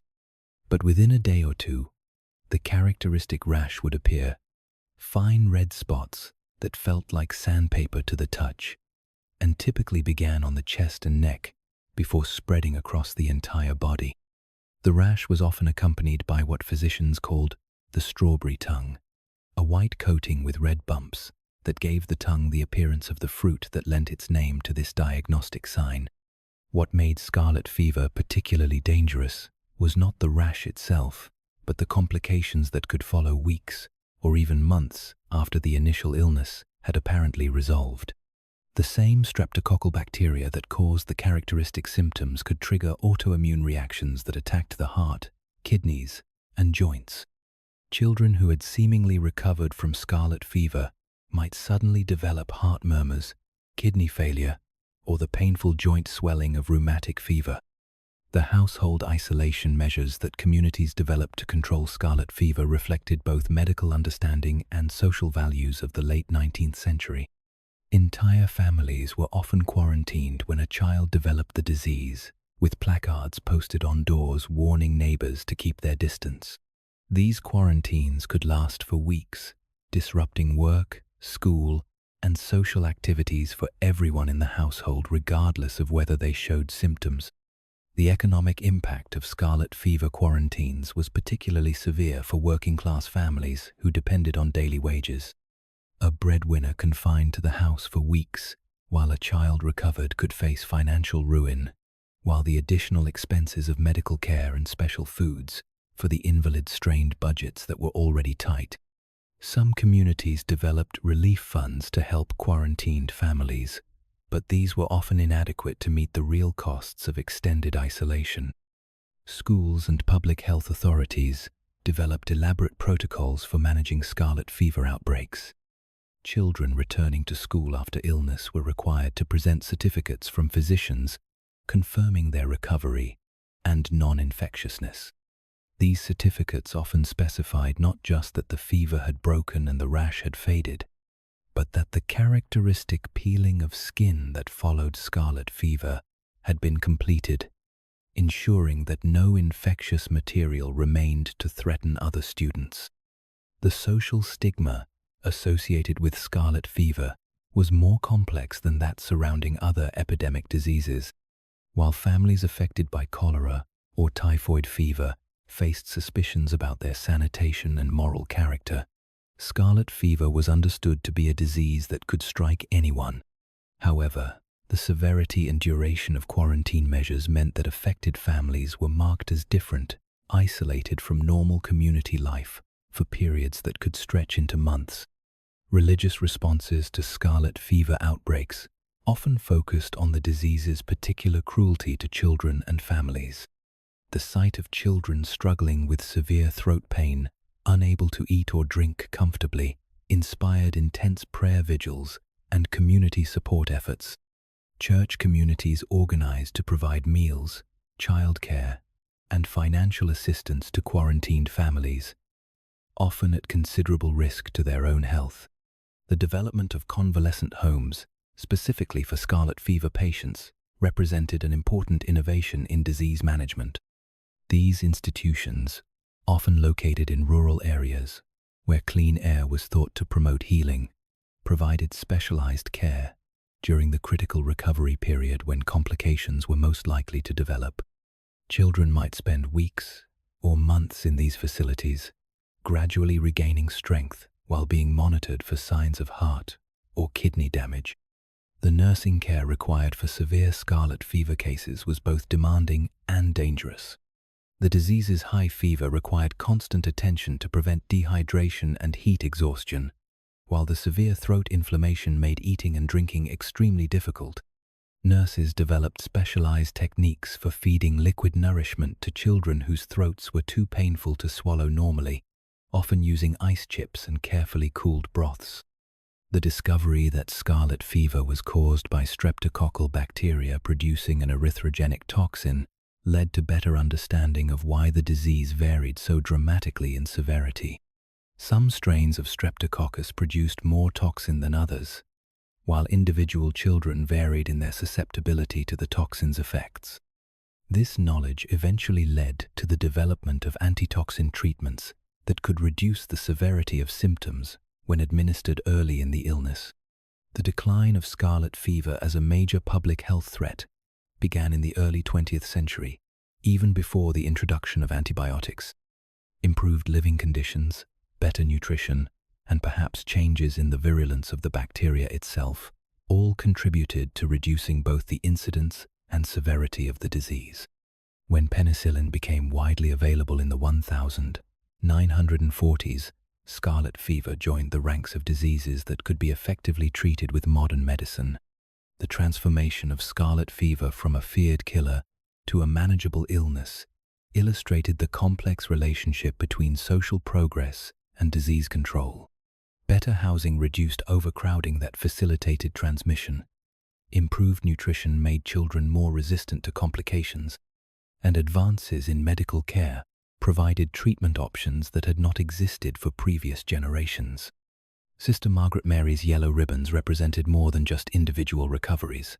They symbolized a community's commitment to supporting families through medical crisis and ensuring that children received the care they needed to return to normal life.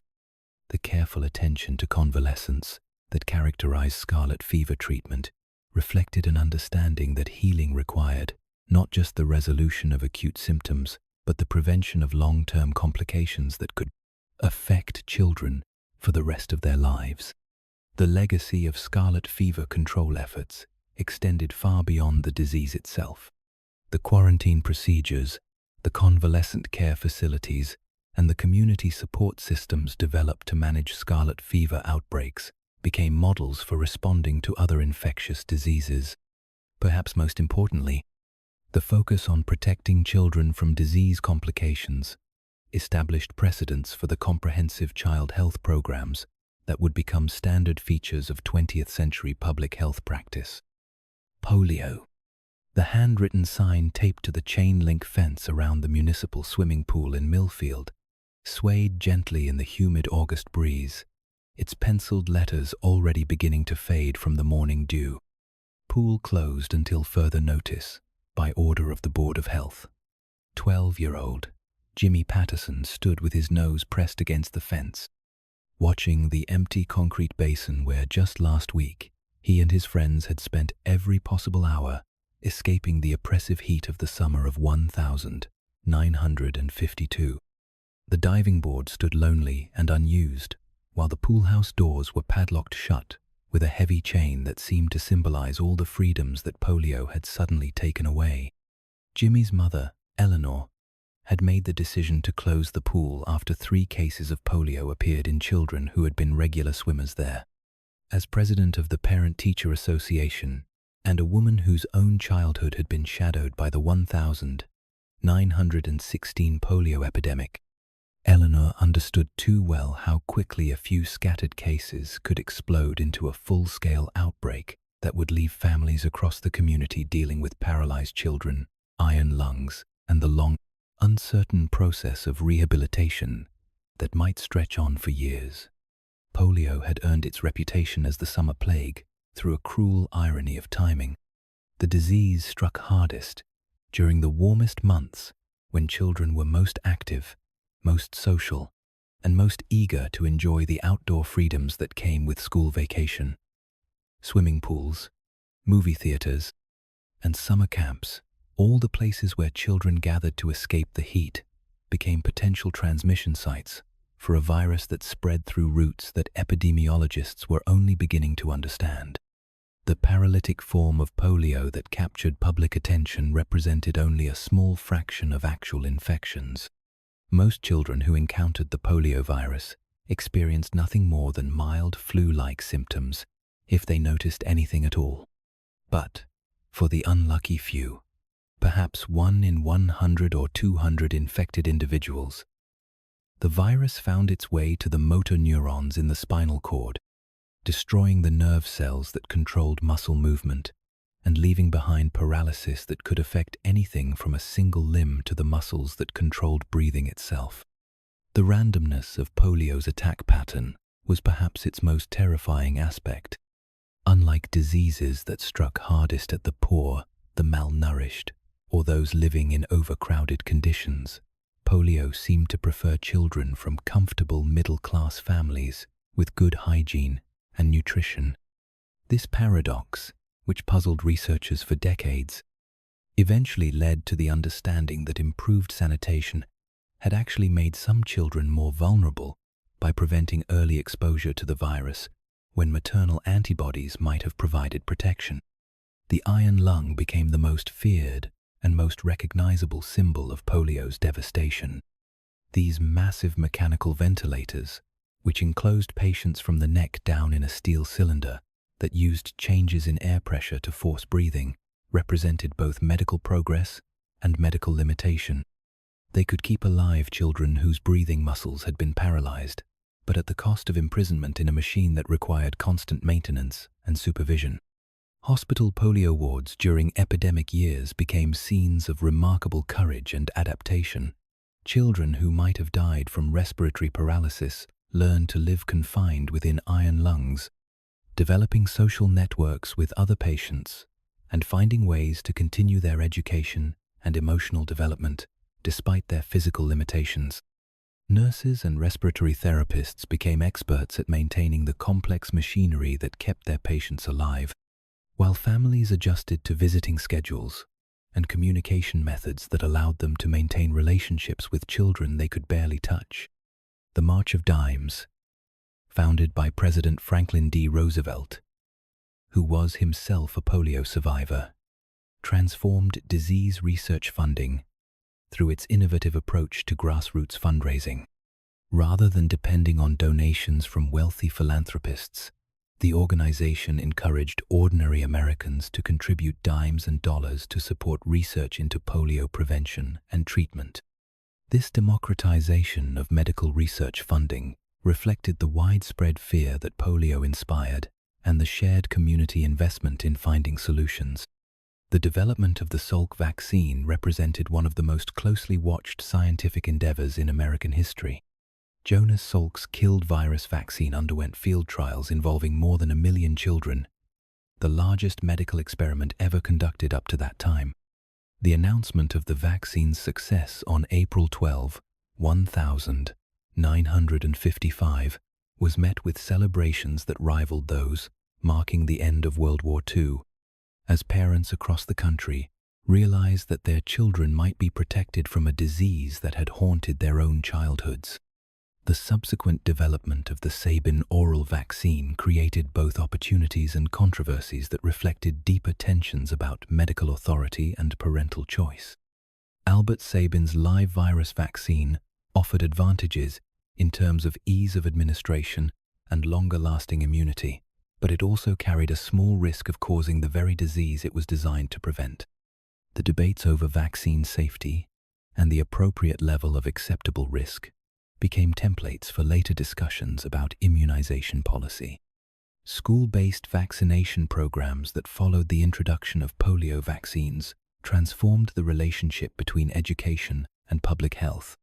Schools became vaccination sites where entire communities of children could be efficiently protected, but they also became battlegrounds where disputes over parental rights, medical authority, and community safety played out in very personal terms. The near elimination of polio in the developed world created its own set of challenges as succeeding generations of parents lost direct experience with the disease's devastation. By the 1990s, more American children were being paralyzed by vaccine-associated polio than by wild-type virus, leading to changes in vaccination policy that reflected the shifting balance between disease risk and intervention risk as successful prevention programs achieved their goals. The global polio eradication campaign, launched by international health organizations, faced obstacles that were as much political and cultural as medical. In regions affected by war, poverty, and political instability, maintaining the cold chains necessary for vaccine delivery and achieving the coverage rates necessary for elimination required overcoming challenges that went far beyond simple logistics. Cases of vaccine-derived poliovirus, which could emerge when oral vaccine strains mutated in populations with low immunity, demonstrated how even successful intervention strategies could create new problems that required ongoing vigilance and adaptation. The discovery that, in rare circumstances, the vaccine itself could evolve into a transmissible pathogen forced public health officials to develop new strategies for the final phases of eradication. The transformation of polio from a disease that terrorized communities every summer to a condition so rare that most physicians would never see a case illustrated both the power and the limitations of medical progress. The children who had once filled iron lung wards grew up to become advocates for disability rights, contributing to social changes that extended far beyond medical advances. Jimmy Patterson's empty swimming pool represented not just a public health precaution, but a community's recognition that some sacrifices were necessary to protect the most vulnerable members. The sign on the fence, with its simple announcement of closure, marked the intersection between individual desire and collective responsibility that has characterized humanity's ongoing struggle against epidemic disease. The reopening of that pool, when it came later that autumn after the epidemic had passed, represented more than just a return to normal recreational activities. It symbolized a community's confidence that they had weathered another crisis and protected their children from a threat that previous generations had simply been forced to endure. The sound of children's laughter echoing off the water once again marked not just the end of a particular outbreak, but another small victory in the long campaign to ensure that childhood could be lived without the shadow of paralysis and iron lungs. Cholera. The old physician, Dr. Henry Whitehead, stood before a worn wooden table in the vestry of St. Luke's Church in Soho, spreading out a large map of the parish that he had carefully marked with black dots representing every death from cholera during the terrible weeks of September 1854. Outside the diamond-paned windows, London continued its usual bustle. The cries of street vendors, the rattle of cartwheels on cobblestones, the general hum of urban life that seemed to go on, regardless of the invisible forces of death and disease that moved through the city's crowded neighborhoods like a plague of biblical proportions.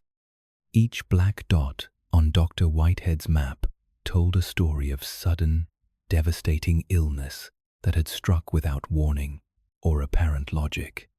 Mrs.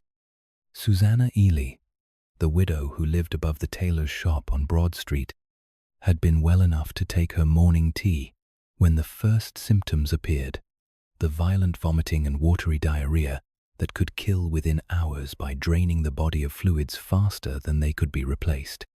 By evening, she was dead, her body desiccated and cold, her skin turned blue-gray from dehydration so severe that her pulse had simply stopped. Cholera moved through communities with a speed and lethality that made it perhaps the most feared of all epidemic diseases. Unlike plague, which gave some warning through buboes and fever, or smallpox, which announced itself with characteristic symptoms, cholera could transform a healthy person into a corpse in less than a day. The disease began with what seemed like ordinary stomach upset, loose stools, perhaps some nausea, the kind of minor digestive complaints that working people learned to ignore.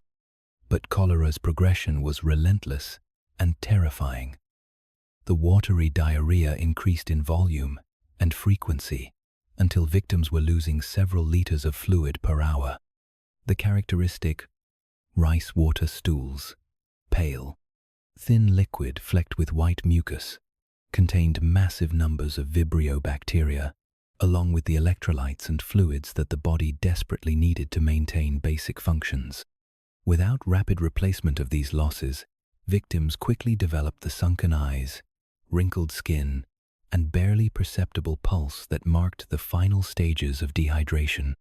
The social response to cholera outbreaks revealed deep inequalities and prejudices that normally remained hidden beneath the surface of urban life. The disease struck hardest in overcrowded neighborhoods, where poor sanitation created ideal conditions for contamination of water supplies. Wealthy districts with private wells and better sewage systems often escaped entirely, leading to theories that cholera was divine punishment for moral failings, rather than a consequence of inadequate public health infrastructure. Dr. John Snow's investigation of the Broad Street outbreak represented a revolutionary approach to understanding disease transmission. Rather than accepting the prevailing theory that cholera spread through miasmas or bad air, Snow systematically mapped cases and traced them to their source: a contaminated water pump on Broad Street that had been polluted by sewage from nearby houses. His removal of the pump handle, though it came after the outbreak had already peaked, became a symbol of how scientific investigation could triumph over superstition and false theory. The international spread of cholera during the 19th century followed trade routes and military movements with a precision that demonstrated how thoroughly the world had become interconnected. The disease moved from its endemic home in Bengal through British India to affect every continent, spreading along the same paths that carried goods, armies, and travelers. Each of the 6 major cholera pandemics between 1817 and 1923 revealed new vulnerabilities in global public health as steamships and railways accelerated the pace of transmission. The Hajj pilgrimage to Mecca became a particular focus of international cholera control efforts, as Muslim pilgrims from across the world gathered in conditions that facilitated disease transmission before dispersing back to their home countries. The Ottoman Empire established quarantine facilities at Red Sea ports, while European powers imposed restrictions on pilgrim ships that reflected both genuine health concerns and colonial prejudices against Islamic populations.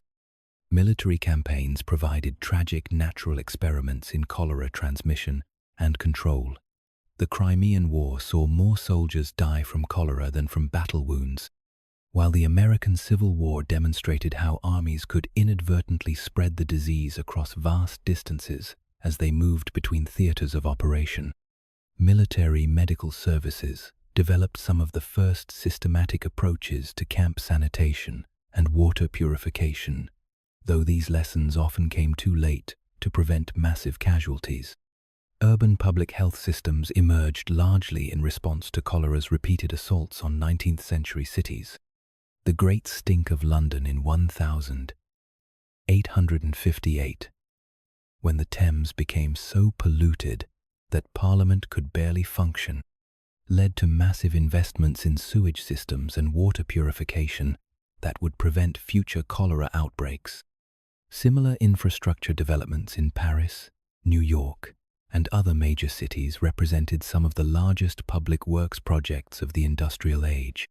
The development of oral rehydration therapy in the 20th century transformed cholera from a frequently fatal disease into a manageable condition that could be treated with simple, inexpensive interventions. The discovery that glucose enhanced the absorption of salt and water in the intestines led to rehydration solutions that could be prepared and administered even in resource-poor settings without sophisticated medical equipment. Modern cholera outbreaks often occur in settings where war, natural disasters, or economic collapse have disrupted normal sanitation systems. The earthquake in Haiti in 2010 led to a cholera outbreak that killed thousands and persisted for years, demonstrating how quickly gains in public health could be reversed when infrastructure was destroyed.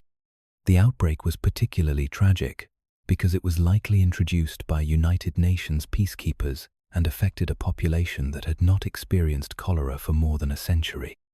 The WASH initiatives, water, sanitation, and hygiene programs, developed by international health organizations, represent modern approaches to cholera prevention that combine technology, education, and community mobilization. These programs recognize that sustainable cholera control requires not just medical treatment, but fundamental improvements in living conditions that address the environmental factors that allow the disease to spread.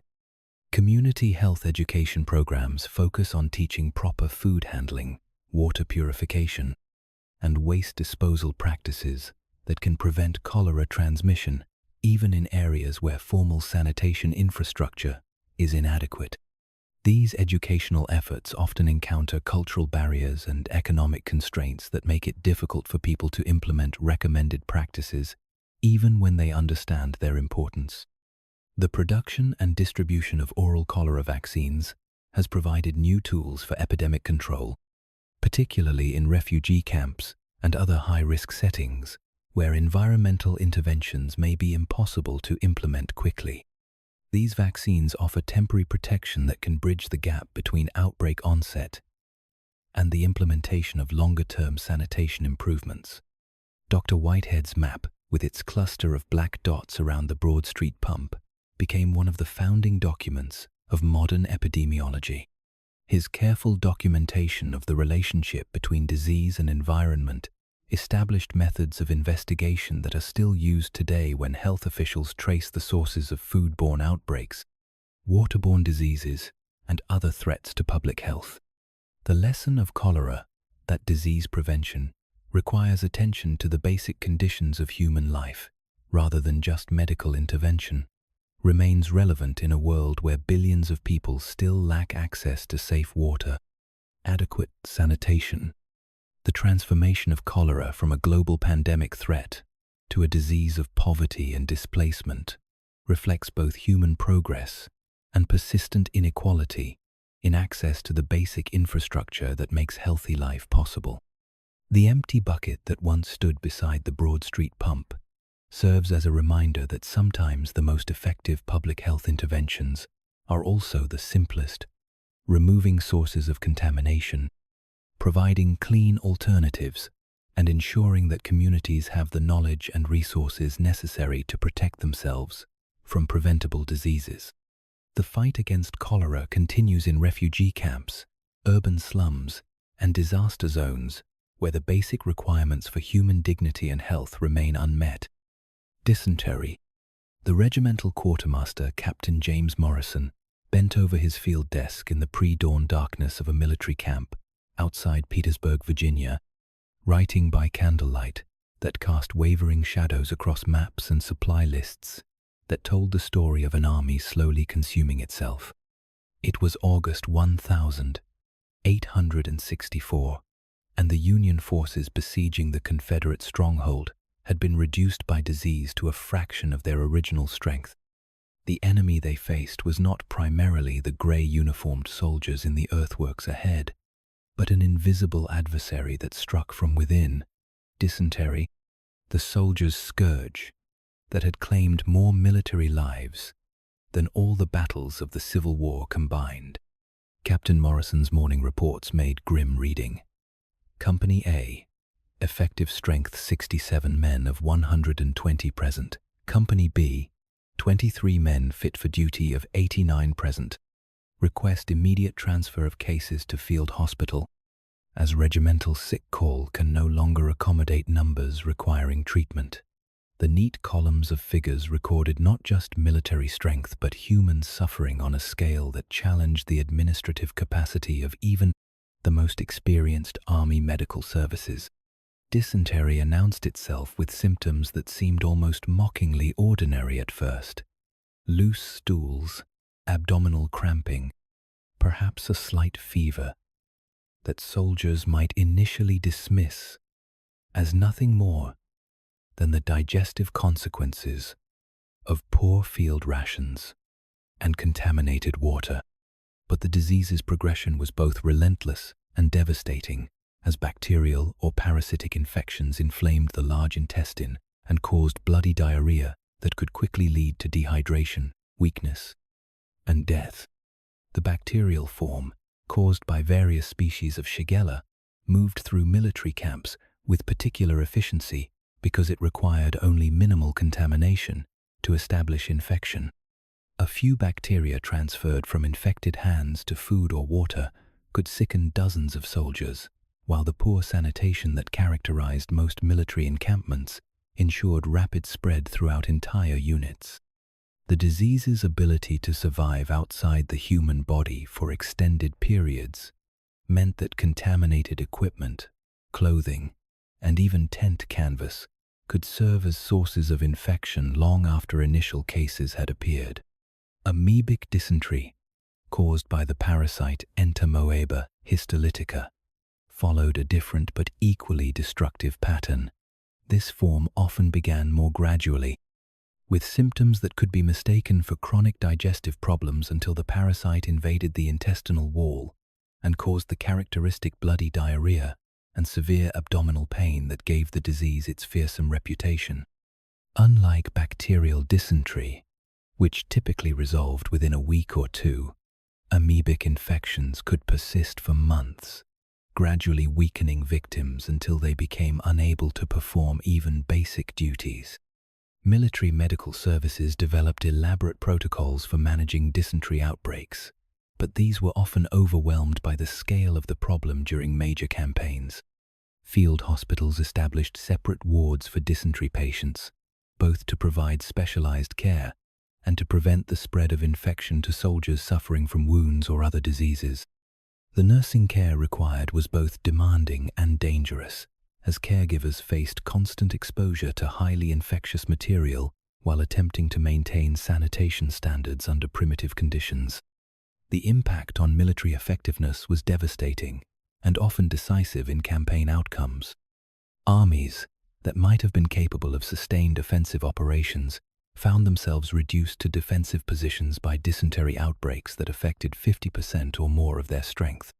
Napoleon's retreat from Moscow was hastened as much by dysentery as by Russian resistance and winter weather, while British forces, in various colonial campaigns, often lost more soldiers to intestinal diseases than to enemy action. The development of camp sanitation practices represented one of the military's most important contributions to public health knowledge. The careful siting of latrines downhill from water sources, the systematic disposal of human waste, and the establishment of separate areas for food preparation and consumption all emerged from hard-won experience, with dysentery outbreaks that had decimated entire armies. Water purification techniques, developed by military engineers, often proved more advanced than those available to civilian populations. The use of sand filtration, boiling, and chemical treatment methods allowed armies to operate in regions where local water sources were heavily contaminated. Though these measures required discipline and resources that were not always available during active campaigning, the social dynamics of dysentery outbreaks revealed important aspects of military culture and leadership. Officers who maintained strict sanitation standards often preserved their unit's fighting capacity, while those who neglected such measures saw their commands rendered ineffective by disease. The willingness of soldiers to follow seemingly trivial regulations about hand washing, food handling, and waste disposal often determined whether units survived intact or were destroyed by preventable illness. Field rations and their preparation became critical factors in dysentery prevention. Armies learned to specify not just what foods should be provided to troops, but how they should be prepared, stored, and distributed to minimize contamination. The development of preserved foods, portable cooking equipment, and standardized preparation procedures reflected military recognition that logistics included not just getting supplies to troops, but ensuring those supplies did not become sources of disease. The treatment of dysentery patients in field conditions required balancing the need for isolation with the practical limitations of military medicine. Severe cases required constant nursing care and large quantities of clean water for rehydration, resources that were often in short supply during active campaigns. Military hospitals developed triage systems that prioritized patients most likely to recover and return to duty, though these decisions often meant that severely affected soldiers received minimal care. The development of antidiarrheal medications represented one of the early triumphs of military pharmacology. Compounds containing opium, bismuth, and other substances that could slow intestinal motility and reduce fluid loss became standard components of military medical supplies, though their use required careful judgment to avoid masking serious infections that required different treatment approaches. Modern military medicine has largely conquered dysentery through improved sanitation, water purification, and antibiotic treatment, but the lessons learned from centuries of military dysentery outbreaks continue to influence public health practice. The emphasis on preventive measures, the systematic approach to camp sanitation, and the recognition that disease prevention requires organizational discipline rather than just individual responsibility, all emerged from military experience with dysentery control. Humanitarian organizations working in refugee camps and disaster zones have adapted military sanitation practices to civilian emergency situations, recognizing that displaced populations face many of the same challenges that historically affected military forces. The rapid establishment of sanitary facilities, the provision of clean water, and the education of populations about disease prevention all draw on knowledge originally developed by armies dealing with dysentery outbreaks. Captain Morrison's careful records, with their precise accounting of effective strength and medical requirements, reflected a military understanding that disease could be as decisive as battlefield tactics in determining campaign outcomes. His attention to the mundane details of latrine construction and water source protection represented a recognition that victory often went to the army that best maintained the health of its soldiers rather than the one with superior weapons or strategy. The legacy of military dysentery control extends far beyond battlefield medicine. The systematic approaches to sanitation, water purification, and waste management developed by armies became foundations for civilian public health infrastructure. The recognition that preventing disease required organizational commitment and individual discipline influenced everything from factory safety regulations to school health programs. Modern travelers to regions where dysentery remains endemic benefit from knowledge originally gained through military experience. The advice to drink only bottled or properly treated water, to avoid raw vegetables and fruits that cannot be peeled, and to maintain careful personal hygiene reflects lessons learned in military camps where failure to follow such precautions could disable entire units. The development of oral rehydration therapy, which has saved millions of lives worldwide, grew partly from military research into treating dehydration caused by dysentery and other diarrheal diseases. The simple solution of salt, sugar, and water that can prevent death from dehydration represents a medical advance that emerged from the urgent practical needs of treating soldiers in field conditions where sophisticated medical equipment was unavailable. Contemporary challenges in dysentery control often occur in settings that mirror historical military situations: overcrowded refugee camps, areas affected by natural disasters, and regions where normal sanitation infrastructure has been disrupted by conflict or economic collapse. The principles of rapid assessment, immediate intervention, and systematic prevention developed by military medical services provide templates for humanitarian response to these modern crises. The quiet heroism of medical personnel who treated dysentery patients under dangerous and difficult conditions established traditions of military medicine that persist today. The willingness to provide care despite personal risk, the commitment to maintaining medical standards under primitive conditions, and the recognition that treating common diseases required as much skill and dedication as battlefield surgery all became part of military medical culture. Captain Morrison's morning reports, with their careful documentation of human cost and organizational response, represent a kind of quiet accountability that characterized effective military leadership. His recognition that preventing dysentery required attention to details that might seem trivial compared to grand strategy reflected an understanding that successful military operations depended as much on maintaining basic human health as pouting on tactical brilliance or superior firepower. Typhoid. The health inspector, Dr. Sarah Josephine Baker, stood on the front stoop of a modest tenement building on East 33rd Street in Manhattan, her leather medical bag in one hand and a carefully worded court order in the other. It was March 1907, and the morning light filtering through the narrow space between buildings cast everything in shades of grey that seemed to match the moral complexity of her mission. Behind the door she was about to knock on lived Mary Mallon, an Irish immigrant cook who had unknowingly spread typhoid fever through some of New York's wealthiest households while remaining perfectly healthy herself. The conversation that would follow would force Dr.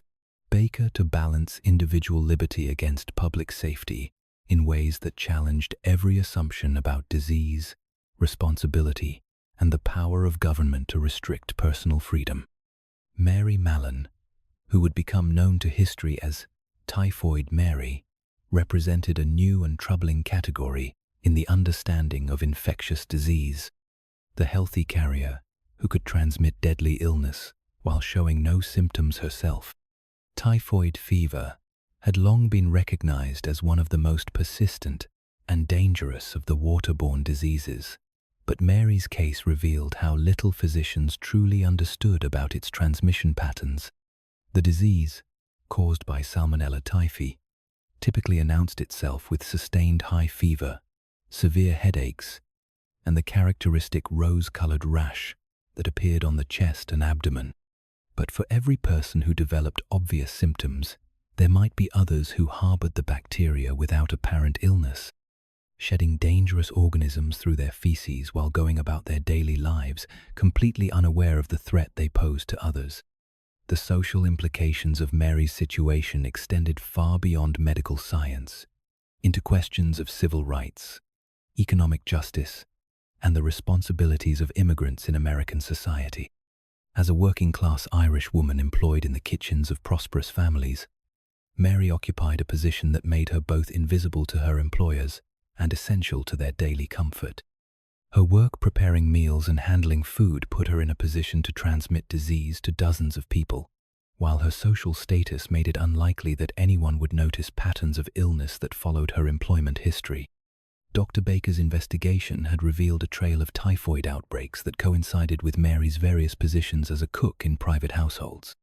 The Warrens in Mamaroneck, the Bowen family on Park Avenue, the summer rental in Oyster Bay where 7 of 8 household members fell ill, all had employed Mary as their cook, and all had experienced typhoid cases that seemed to have no other source. The statistical probability that these outbreaks were coincidental was virtually zero, yet Mary herself remained stubbornly healthy and increasingly resistant to suggestions that she might be responsible for others' illness. The bacteriological evidence that Dr. Baker hoped to obtain required Mary's cooperation in providing stool samples that could be tested for the presence of typhoid bacteria. This request, which seemed reasonable from a scientific perspective, represented a profound violation of privacy and dignity from Mary's point of view. The suggestion that her body harbored dangerous organisms that she could not feel or control challenged fundamental assumptions about the relationship between health and moral responsibility. The economic pressures that shaped Mary's response reflected broader patterns of working-class life in turn-of-the-century New York.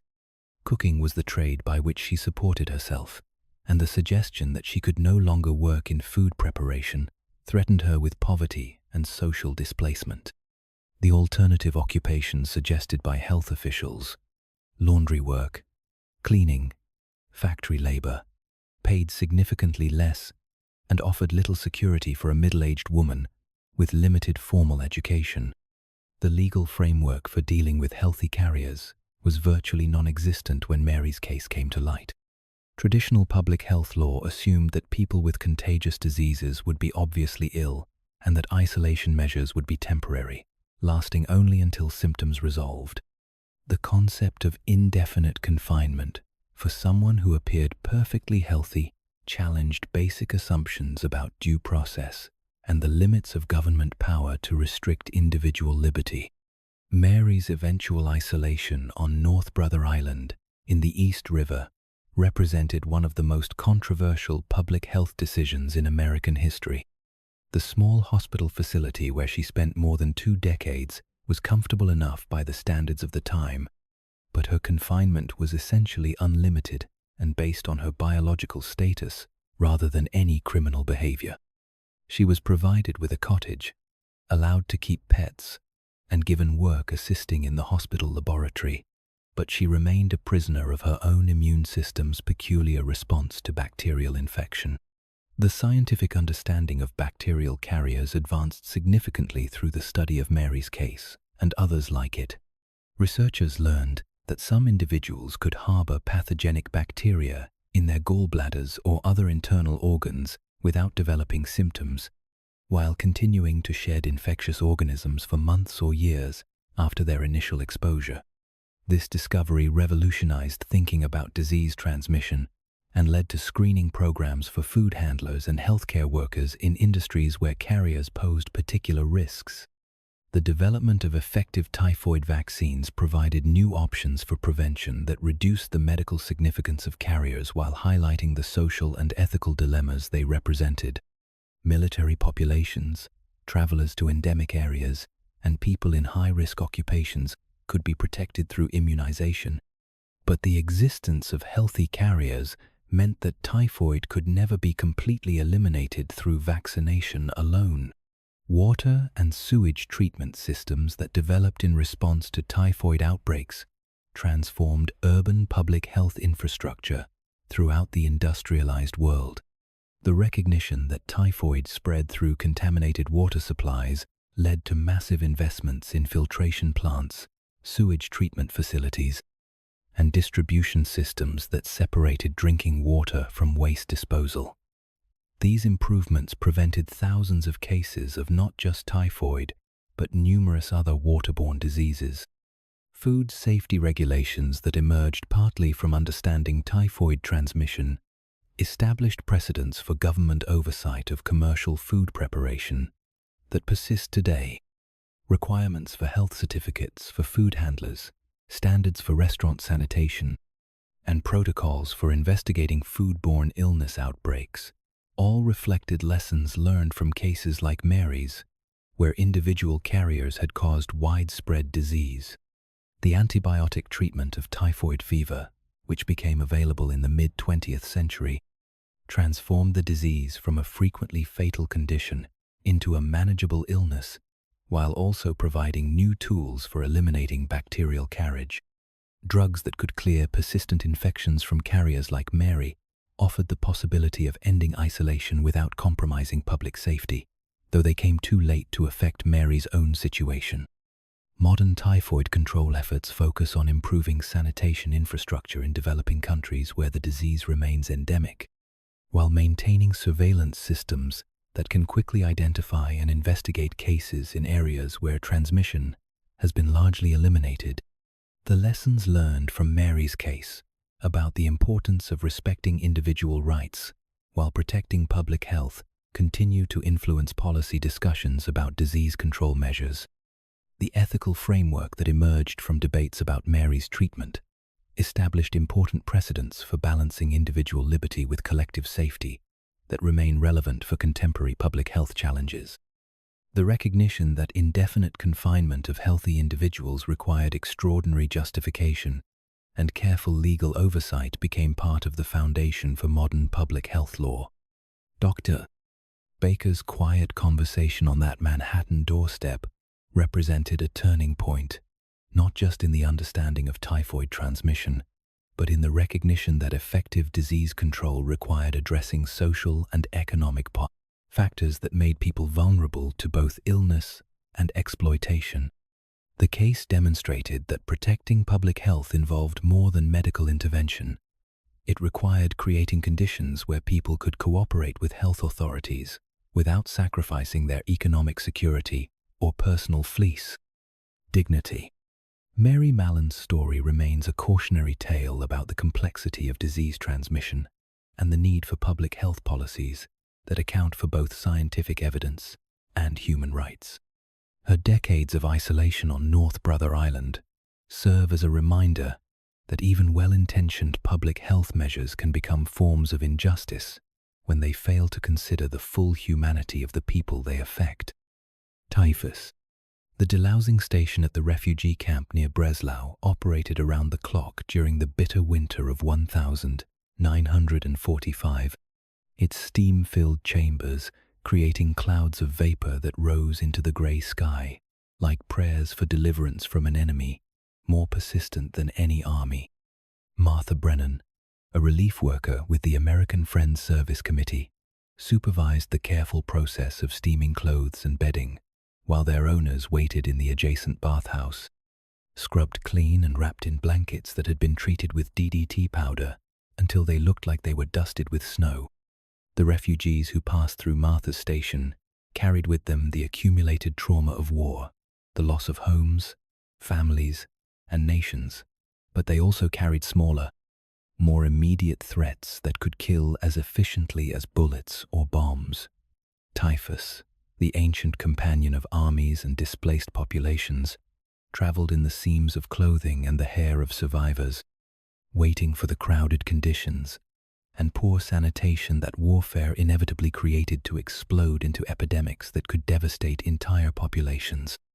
The disease itself was caused by Rickettsia prausechii, bacteria so small they lived inside the cells of their hosts, and so dependent on lice for transmission that the relationship between the three species, human, louse, and Rickettsia, had evolved into a deadly dance that had shaped the course of history for thousands of years. The body louse, Pediculus humanus, served as both vector and victim, becoming infected when it fed on human blood containing the bacteria, then dying within days while depositing infectious feces that could contaminate clothing and bedding for weeks. The symptoms of typhus typically began 2 weeks after infection with what seemed like influenza, fever, headache, and general malaise that might be dismissed as nothing more than the common ailments of wartime stress and poor nutrition. But within days, the characteristic rash would appear, starting on the chest and spreading outward in a pattern that experienced physicians learned to recognize from across a crowded ward. The rash itself was not particularly distinctive, but its distribution and timing, combined with the patient's exposure history, could provide definitive diagnosis in settings where laboratory testing was impossible. What made typhus particularly dangerous was its preference for exactly the conditions that war and displacement created: overcrowded shelters, inadequate bathing facilities, and the wearing of the same clothes for weeks or months without proper cleaning. Refugee camps, prisoner of war facilities, military barracks, and urban areas under siege all provided ideal breeding grounds for both lice and the diseases they carried. The historical impact of typhus on military campaigns was enormous and often decisive. Napoleon's retreat from Moscow was hastened as much by typhus as by Russian resistance and winter weather, with the disease killing more French soldiers than enemy action. The Irish potato famine of the 1840s was accompanied by massive typhus outbreaks that spread throughout Europe as refugees fled starvation.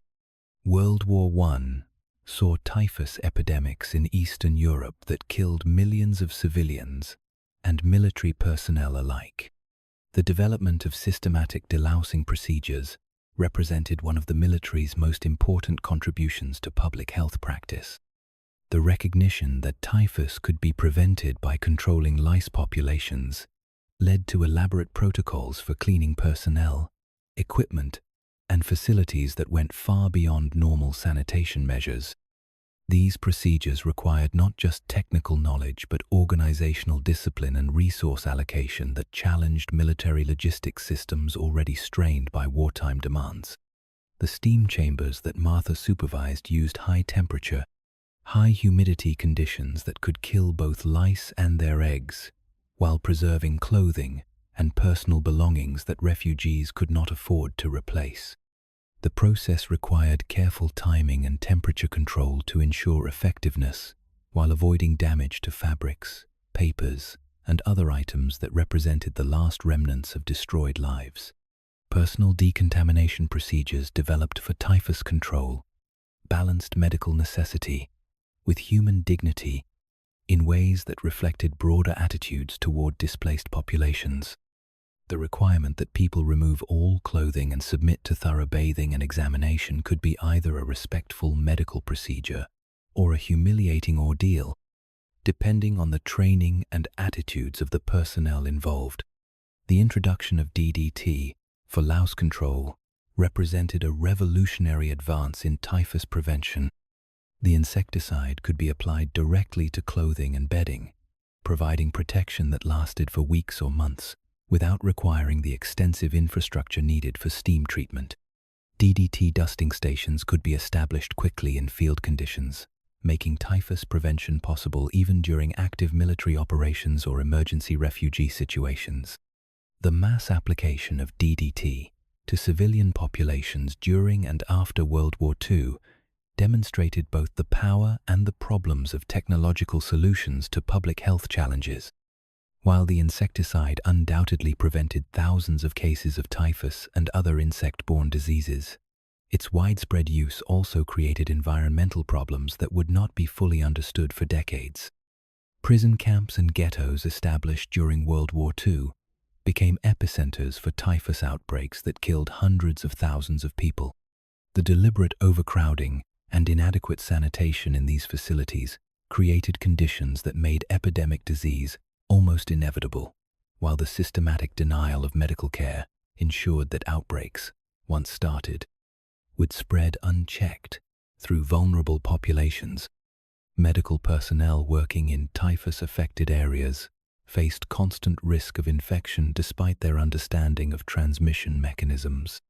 The disease's ability to spread through contaminated clothing and bedding meant that healthcare workers could become infected even when they avoided direct contact with patients. Many physicians and nurses died from typhus, contracted while caring for others, adding to the medical personnel shortages that hampered treatment efforts. The development of effective typhus vaccines provided new tools for preventing outbreaks in high-risk populations. Military personnel, aid workers, and others likely to encounter typhus could be protected through immunization, though vaccine production and distribution required resources that were often unavailable during emergencies when protection was most needed. Laboratory diagnosis of typhus improved dramatically with the development of serological tests that could confirm infection without requiring the cultivation of dangerous bacteria. These tests allowed public health officials to track outbreaks more accurately and implement control measures more effectively, though they came too late to affect the great typhus epidemics of the early 20th century. Modern typhus control efforts focus on improving living conditions in refugee camps, prisons, and other institutions where overcrowding and poor sanitation create risks for louse-borne disease transmission. The recognition that typhus prevention requires addressing social and economic factors rather than just medical intervention has influenced approaches to humanitarian assistance and emergency response. The environmental concerns raised by DDT use led to the development of alternative insecticides and integrated pest management strategies that balance disease control needs with ecological protection. These approaches recognize that sustainable typhus prevention requires methods that can be used repeatedly without creating unacceptable environmental risks. Contemporary challenges in typhus control often occur in settings that mirror historical conditions, areas affected by war, natural disasters, or economic collapse, where normal sanitation infrastructure has been disrupted. The principles of rapid assessment, immediate intervention, and systematic prevention developed during World War II continue to guide humanitarian response to these modern crises. Martha Brennan's patient work at the delousing station represented a kind of quiet heroism that characterized relief efforts during and after World War II.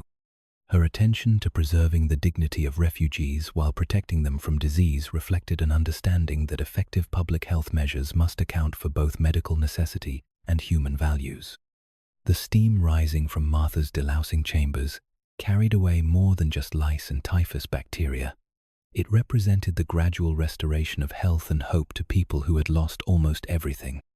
The careful protocols she followed, developed through decades of military and civilian experience with typhus control, demonstrated how scientific knowledge could be applied with compassion to protect the most vulnerable members of society.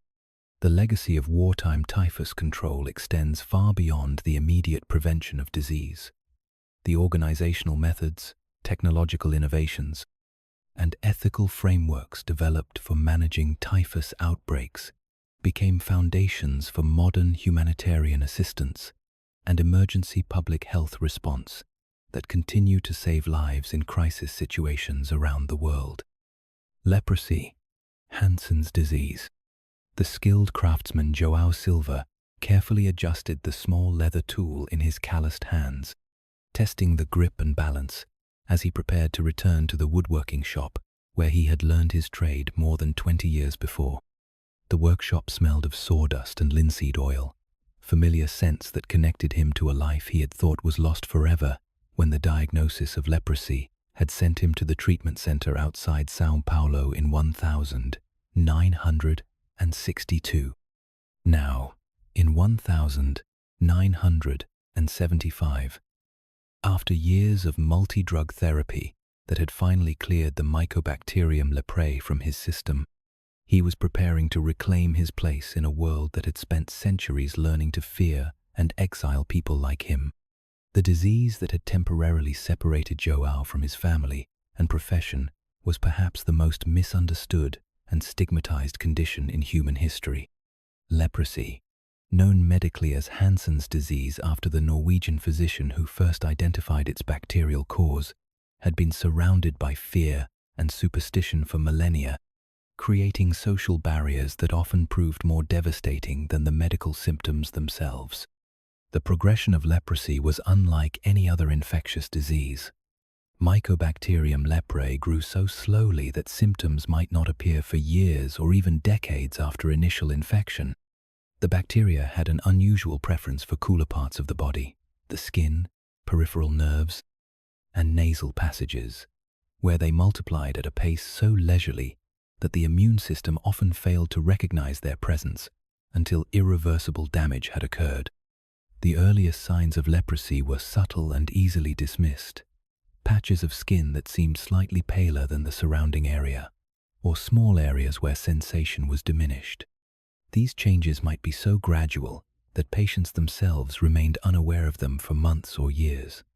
By the time more obvious symptoms appeared, thickened skin, enlarged nerves, or the loss of sensation that could lead to unnoticed injuries, the disease had often progressed to stages that earlier generations of physicians considered incurable. The social response to leprosy throughout history reflected deep-seated fears about contagion, divine punishment, and physical deformity that transcended rational medical understanding. Biblical references to leprosy, though they probably described various skin conditions rather than Hansen's disease specifically, created religious associations that branded the disease as a mark of sin or divine displeasure. These religious interpretations led to exclusion from community life that went far beyond any medical necessity. Medieval European leper colonies represented both compassion and cruelty in their systematic isolation of affected individuals. These institutions provided care and shelter for people who might otherwise have faced abandonment or death, but they also enforced a social death that separated patients from family, community, and economic life. The ritual ceremonies that sometimes accompanied entry into leper colonies resembled funeral rites, marking the social extinction of people who might live for decades after their diagnosis. The Hawaiian island of Molokai became perhaps the most famous of the modern leprosy settlements when the Kingdom of Hawaii established a colony there in 1866. The forced relocation of native Hawaiians diagnosed with leprosy created a community of exiles who developed their own culture and social structures while remaining cut off from the broader world. Father Damien de Veuster, the Belgian priest who worked at Molokai until he died of leprosy himself, became a symbol of both the compassionate care and the tragic waste that characterized institutional responses to the disease.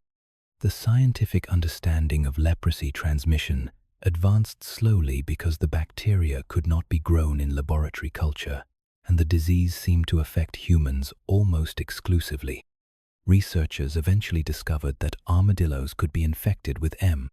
leprae, providing an animal model for studying the disease, but this breakthrough came only in the 1970s, more than a century after the bacteria were first identified. The recognition that leprosy was only mildly contagious and required prolonged close contact for transmission came too late to prevent centuries of unnecessary isolation and social damage. Most people possessed natural immunity to the disease, and even among those who were susceptible, infection typically required years of exposure to someone with active, untreated leprosy. The elaborate quarantine measures that had destroyed so many lives were based on fear rather than scientific understanding. The development of effective treatment transformed leprosy from an incurable condition requiring lifelong isolation into a manageable disease that could be treated on an outpatient basis.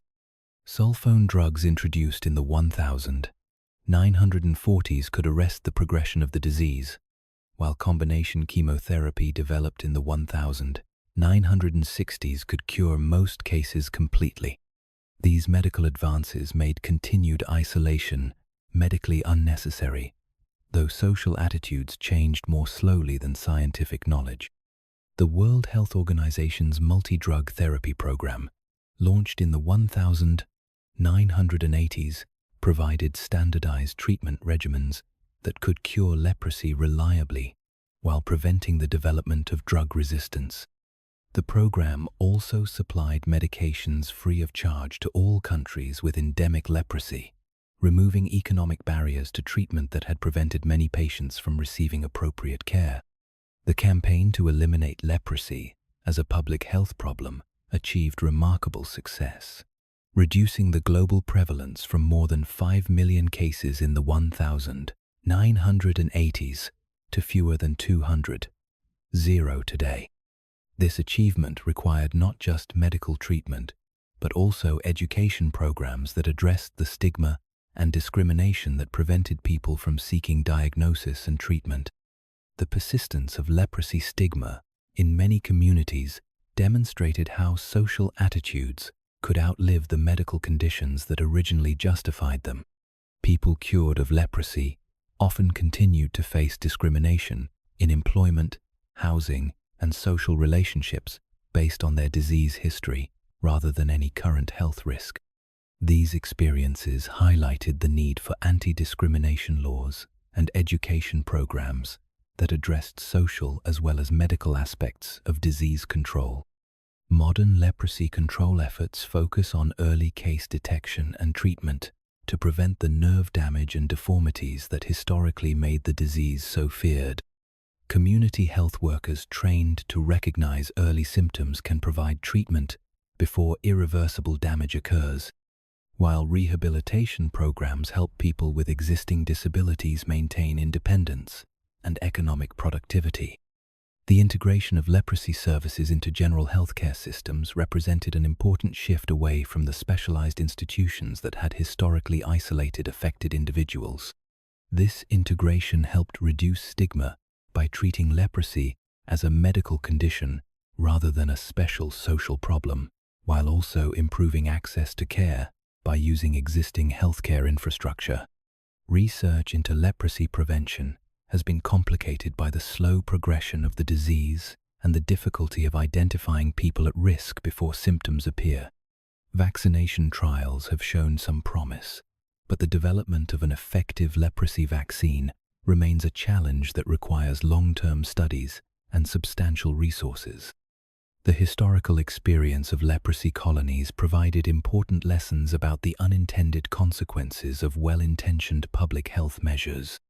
The recognition that isolating patients could cause more harm than benefit influenced later approaches to diseases like HIV, AIDS, where similar proposals for quarantine were rejected based partly on lessons learned from leprosy control. João Silva's return to his woodworking shop represented more than just personal triumph over disease. It symbolized society's gradual recognition that medical conditions should be addressed through treatment rather than exclusion. His skilled hands, which had retained their dexterity despite his illness, demonstrated that people affected by leprosy could continue to contribute to their communities when given the opportunity to do so. The tools of João's trade, familiar and comfortable in his experienced grip, connected him to traditions of craftsmanship that transcended the temporary interruption of his illness. His return to productive work challenged stereotypes about leprosy and demonstrated that with proper treatment and social support, people affected by Hansen's disease could resume normal, productive lives. The quiet dignity of João's return to his workshop reflected a broader transformation in attitudes toward leprosy that emphasized medical treatment over social isolation, rehabilitation over abandonment, and integration over exclusion. This change represented not just medical progress, but social evolution toward greater understanding and compassion for people affected by stigmatized conditions. Anthrax. The shepherd, Dmitry Kostov, made his way carefully along the boundary fence of his family's pasture in the mountains above Sofia, carrying a pot of whitewash and a brush to mark the posts that would warn other herders away from the contaminated ground. It was September 1957, and 3 of his sheep had died in the past week from the disease that rural people called blackbane, anthrax, the ancient scourge of livestock that could leap from animals to humans with little warning and less mercy. The morning was crisp with the promise of autumn, and the mountains stretched away in layers of blue and gold that spoke of harvest time and preparation for winter. But Dmitry's work carried none of the satisfaction that usually accompanied seasonal farm tasks. Instead, he moved with the careful precision of someone who understood that invisible spores could lie dormant in the soil for decades, waiting for the right conditions to claim new victims from among his flock, his family, or himself. Anthrax occupied a unique position among infectious diseases because of its ability to form spores that could survive almost indefinitely in the environment. Bacillus anthracis, the bacterium responsible for the disease, could transform itself into these dormant, resistant forms that were impervious to heat, cold, radiation, and chemical disinfection. The spores could lie buried in pasture land for 50 years or more, then germinate when disturbed by grazing animals or agricultural activities, releasing bacteria that could kill within days. The disease itself took 3 distinct forms, each with its own characteristics and prognosis.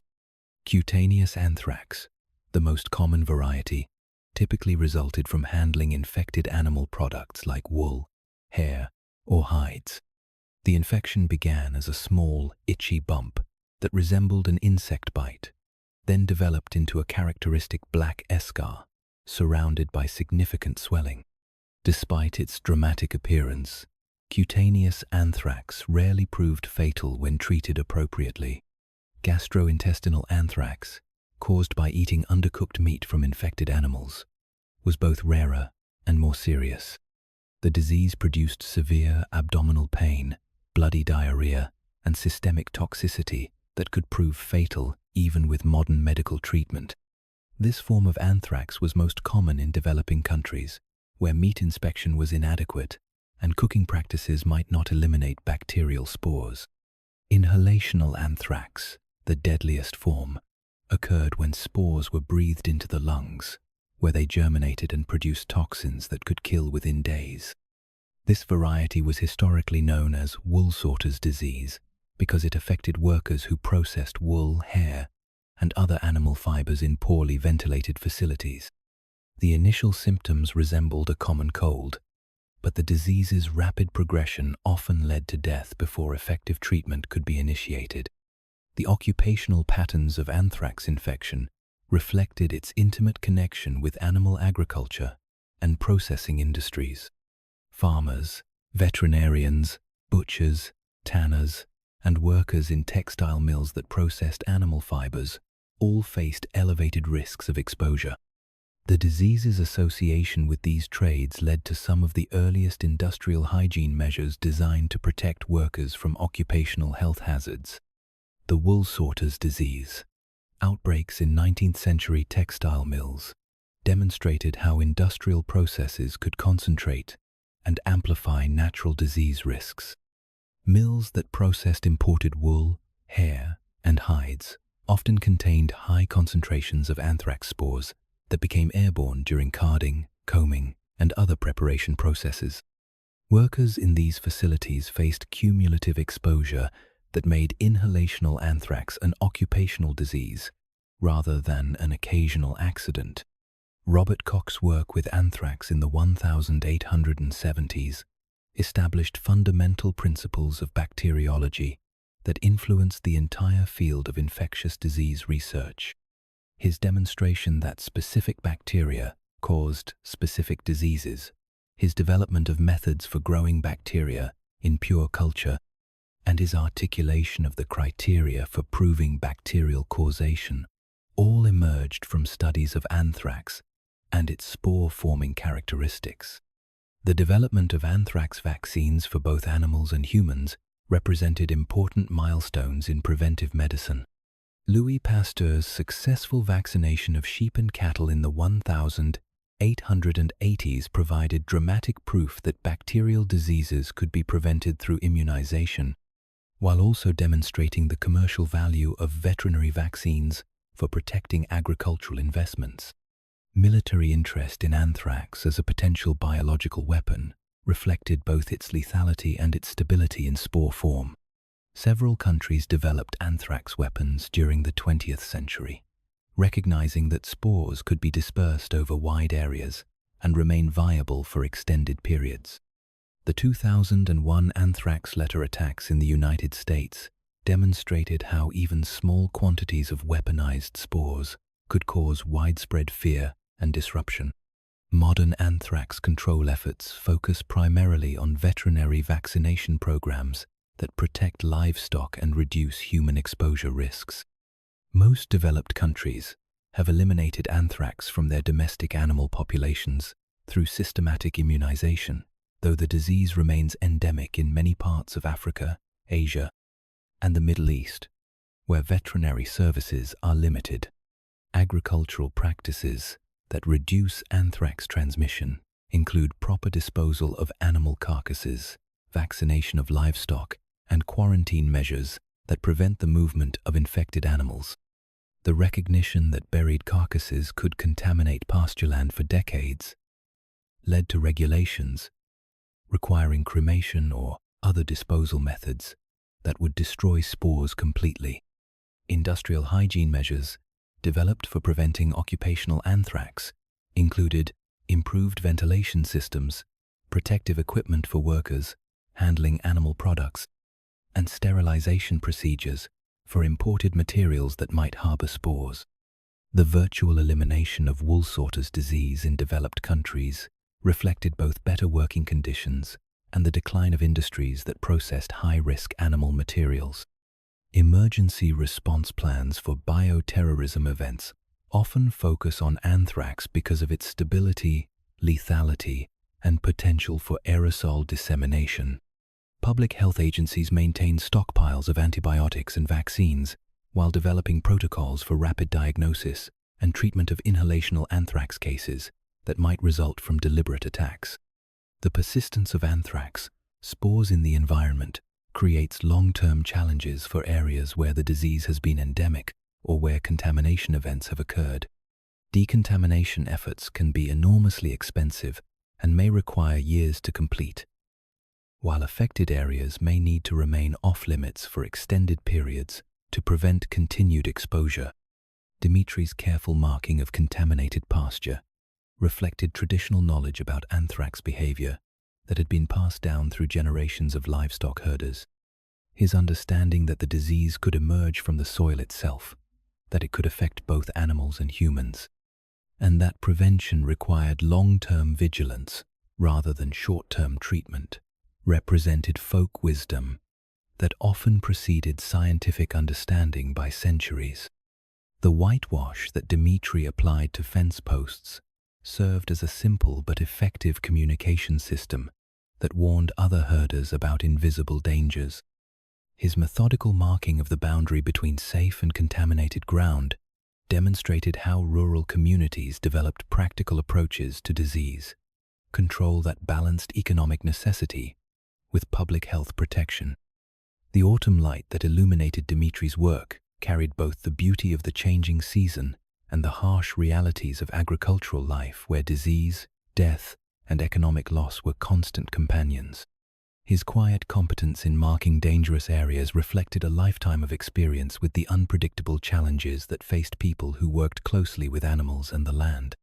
The tradition of boundary marking that Dimitri continued had roots that extended back thousands of years, representing humanity's recognition that some threats required collective action and shared knowledge to address effectively.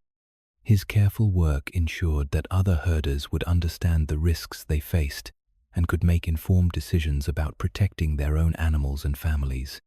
Modern anthrax surveillance systems still depend partly on observant farmers and herders like Dimitri who can recognize unusual animal deaths and report them to veterinary authorities.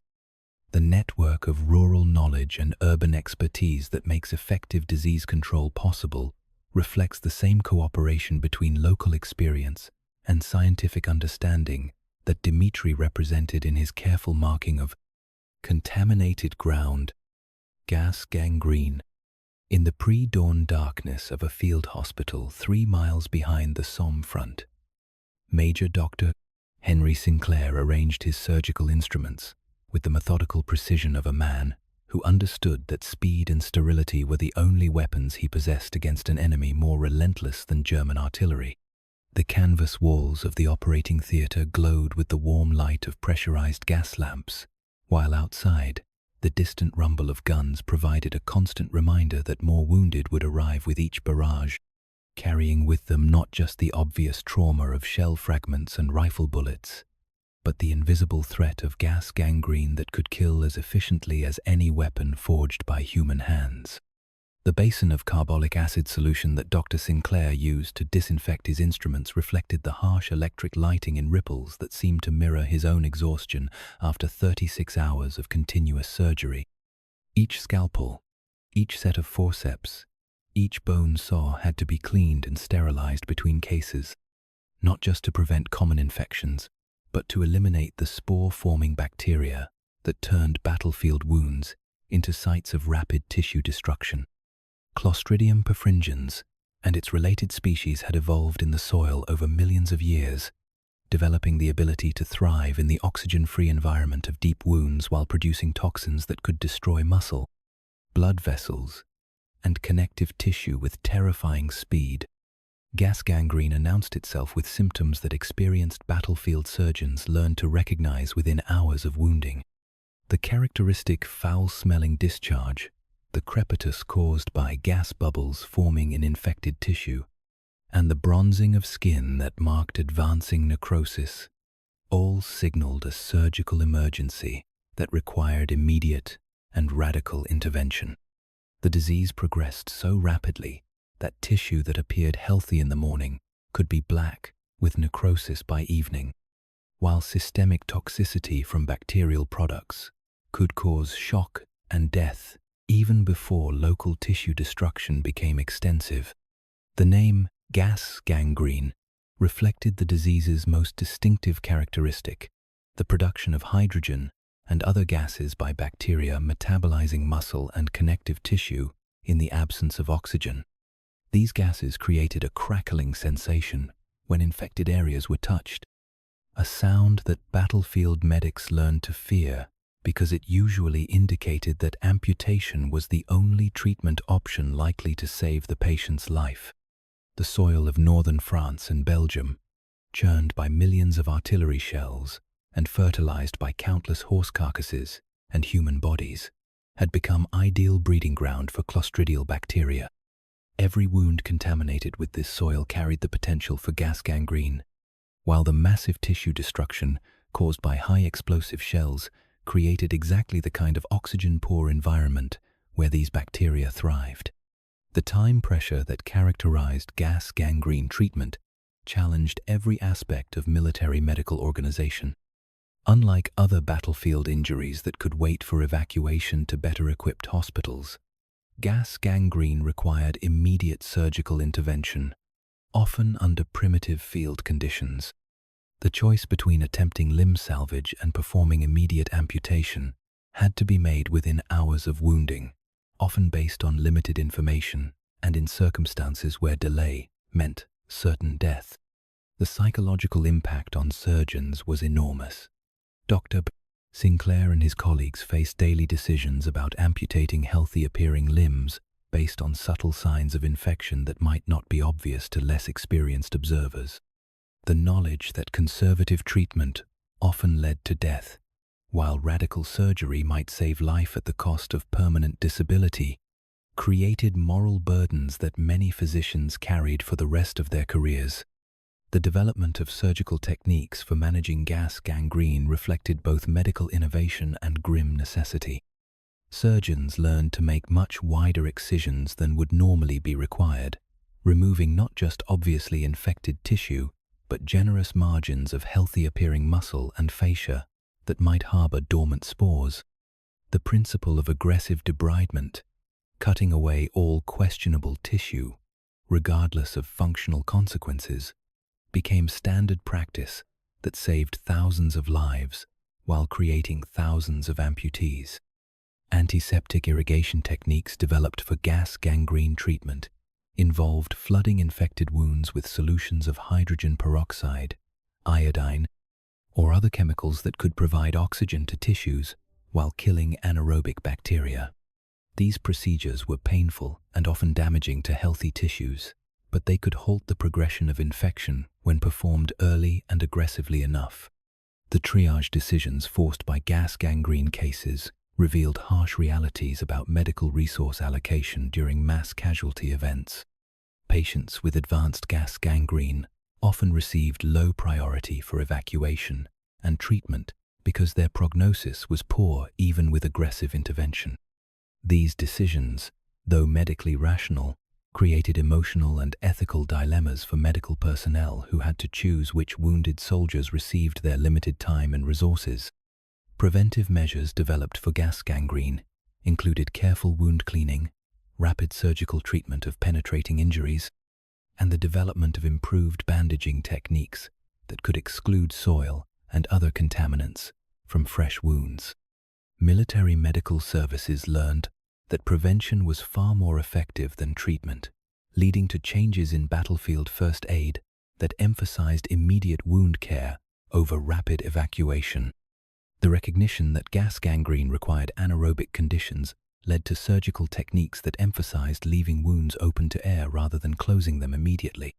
This delayed primary closure approach allowed wounds to granulate and heal under aerobic conditions that inhibited clostridial growth, even though it prolonged healing time and increased the risk of other complications. Hyperbaric oxygen therapy developed much later, provided a new treatment option based on understanding the disease's anaerobic requirements. By placing patients in pressurized chambers with high oxygen concentrations, physicians could create tissue conditions that were hostile to gas gangrene bacteria while promoting healing of damaged tissues. This treatment option, though expensive and technically demanding, offered hope for cases that might otherwise require amputation. The development of antibiotics, effective against Clostridial species, transformed gas gangrene from an almost universally fatal condition into a treatable disease, though early intervention remained crucial for successful outcomes. Penicillin and other antibiotics could halt bacterial multiplication and toxin production when combined with aggressive surgical debridement, significantly improving survival rates for patients who received prompt treatment. Modern trauma surgery continues to apply lessons learned from gas gangrene management during World War I. The emphasis on rapid wound cleaning, aggressive debridement of questionable tissue, and early antibiotic therapy reflects understanding gained from treating thousands of cases under battlefield conditions. These principles now guide treatment of civilian trauma cases where soil contamination or extensive tissue damage creates similar risks. Military medical training programs continue to emphasize gas gangrene recognition and treatment because modern warfare still creates wounds that are vulnerable to clostridial infection. The combination of high-energy weapons, environmental contamination, and delayed evacuation that characterizes contemporary conflicts means that gas gangrene remains a threat that military surgeons must be prepared to address. Industrial accidents involving heavy machinery, farming equipment, or construction activities can create wounds similar to those seen in warfare, with extensive tissue damage and soil contamination that predispose to gas gangrene.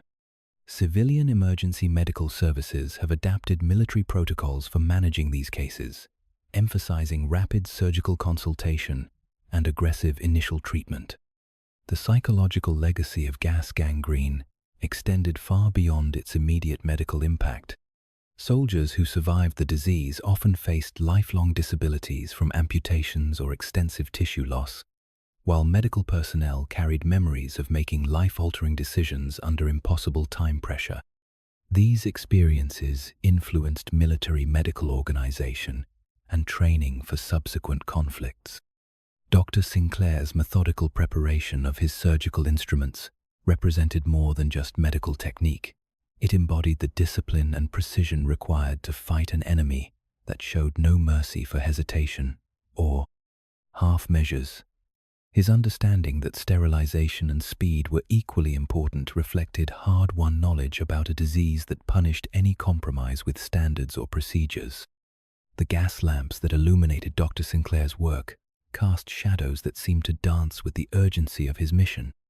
The warm light that allowed him to see the fine details of surgical anatomy also revealed the broader human cost of warfare, not just the immediate trauma of battle, but the ongoing struggle against infection and disability that continued long after the guns fell silent. The distant sound of artillery that provided a constant backdrop to Dr. Sinclair's work served as a reminder that each case he treated was part of a larger human catastrophe that would reshape an entire generation. His surgical skills, developed under the pressure of mass casualties and limited resources, represented humanity's ability to adapt and respond to even the most challenging circumstances. The basin of carbolic acid that reflected the surgical lights became a symbol of the scientific approach to problems that had previously been addressed only through courage and endurance. The antiseptic principles that guided Dr. Sinclair's work represented a revolution in surgical practice that would benefit countless patients in both military and civilian settings. Modern surgical protocols for gas gangrene continue to emphasize the same principles that Dr. Sinclair applied in his canvas operating theater: rapid recognition, aggressive intervention, and meticulous attention to sterile technique. The evolution from battlefield improvisation to standardized procedures reflects the gradual accumulation of knowledge about a disease that continues to challenge surgeons more than a century after the Somme. The legacy of World War I gas gangrene treatment extends beyond surgical technique to include broader understanding of trauma management, antibiotic prophylaxis, and the organization of emergency medical care. The lessons learned in field hospitals like Dr. Sinclair's continue to influence how modern medicine responds to mass casualty events and complex trauma cases.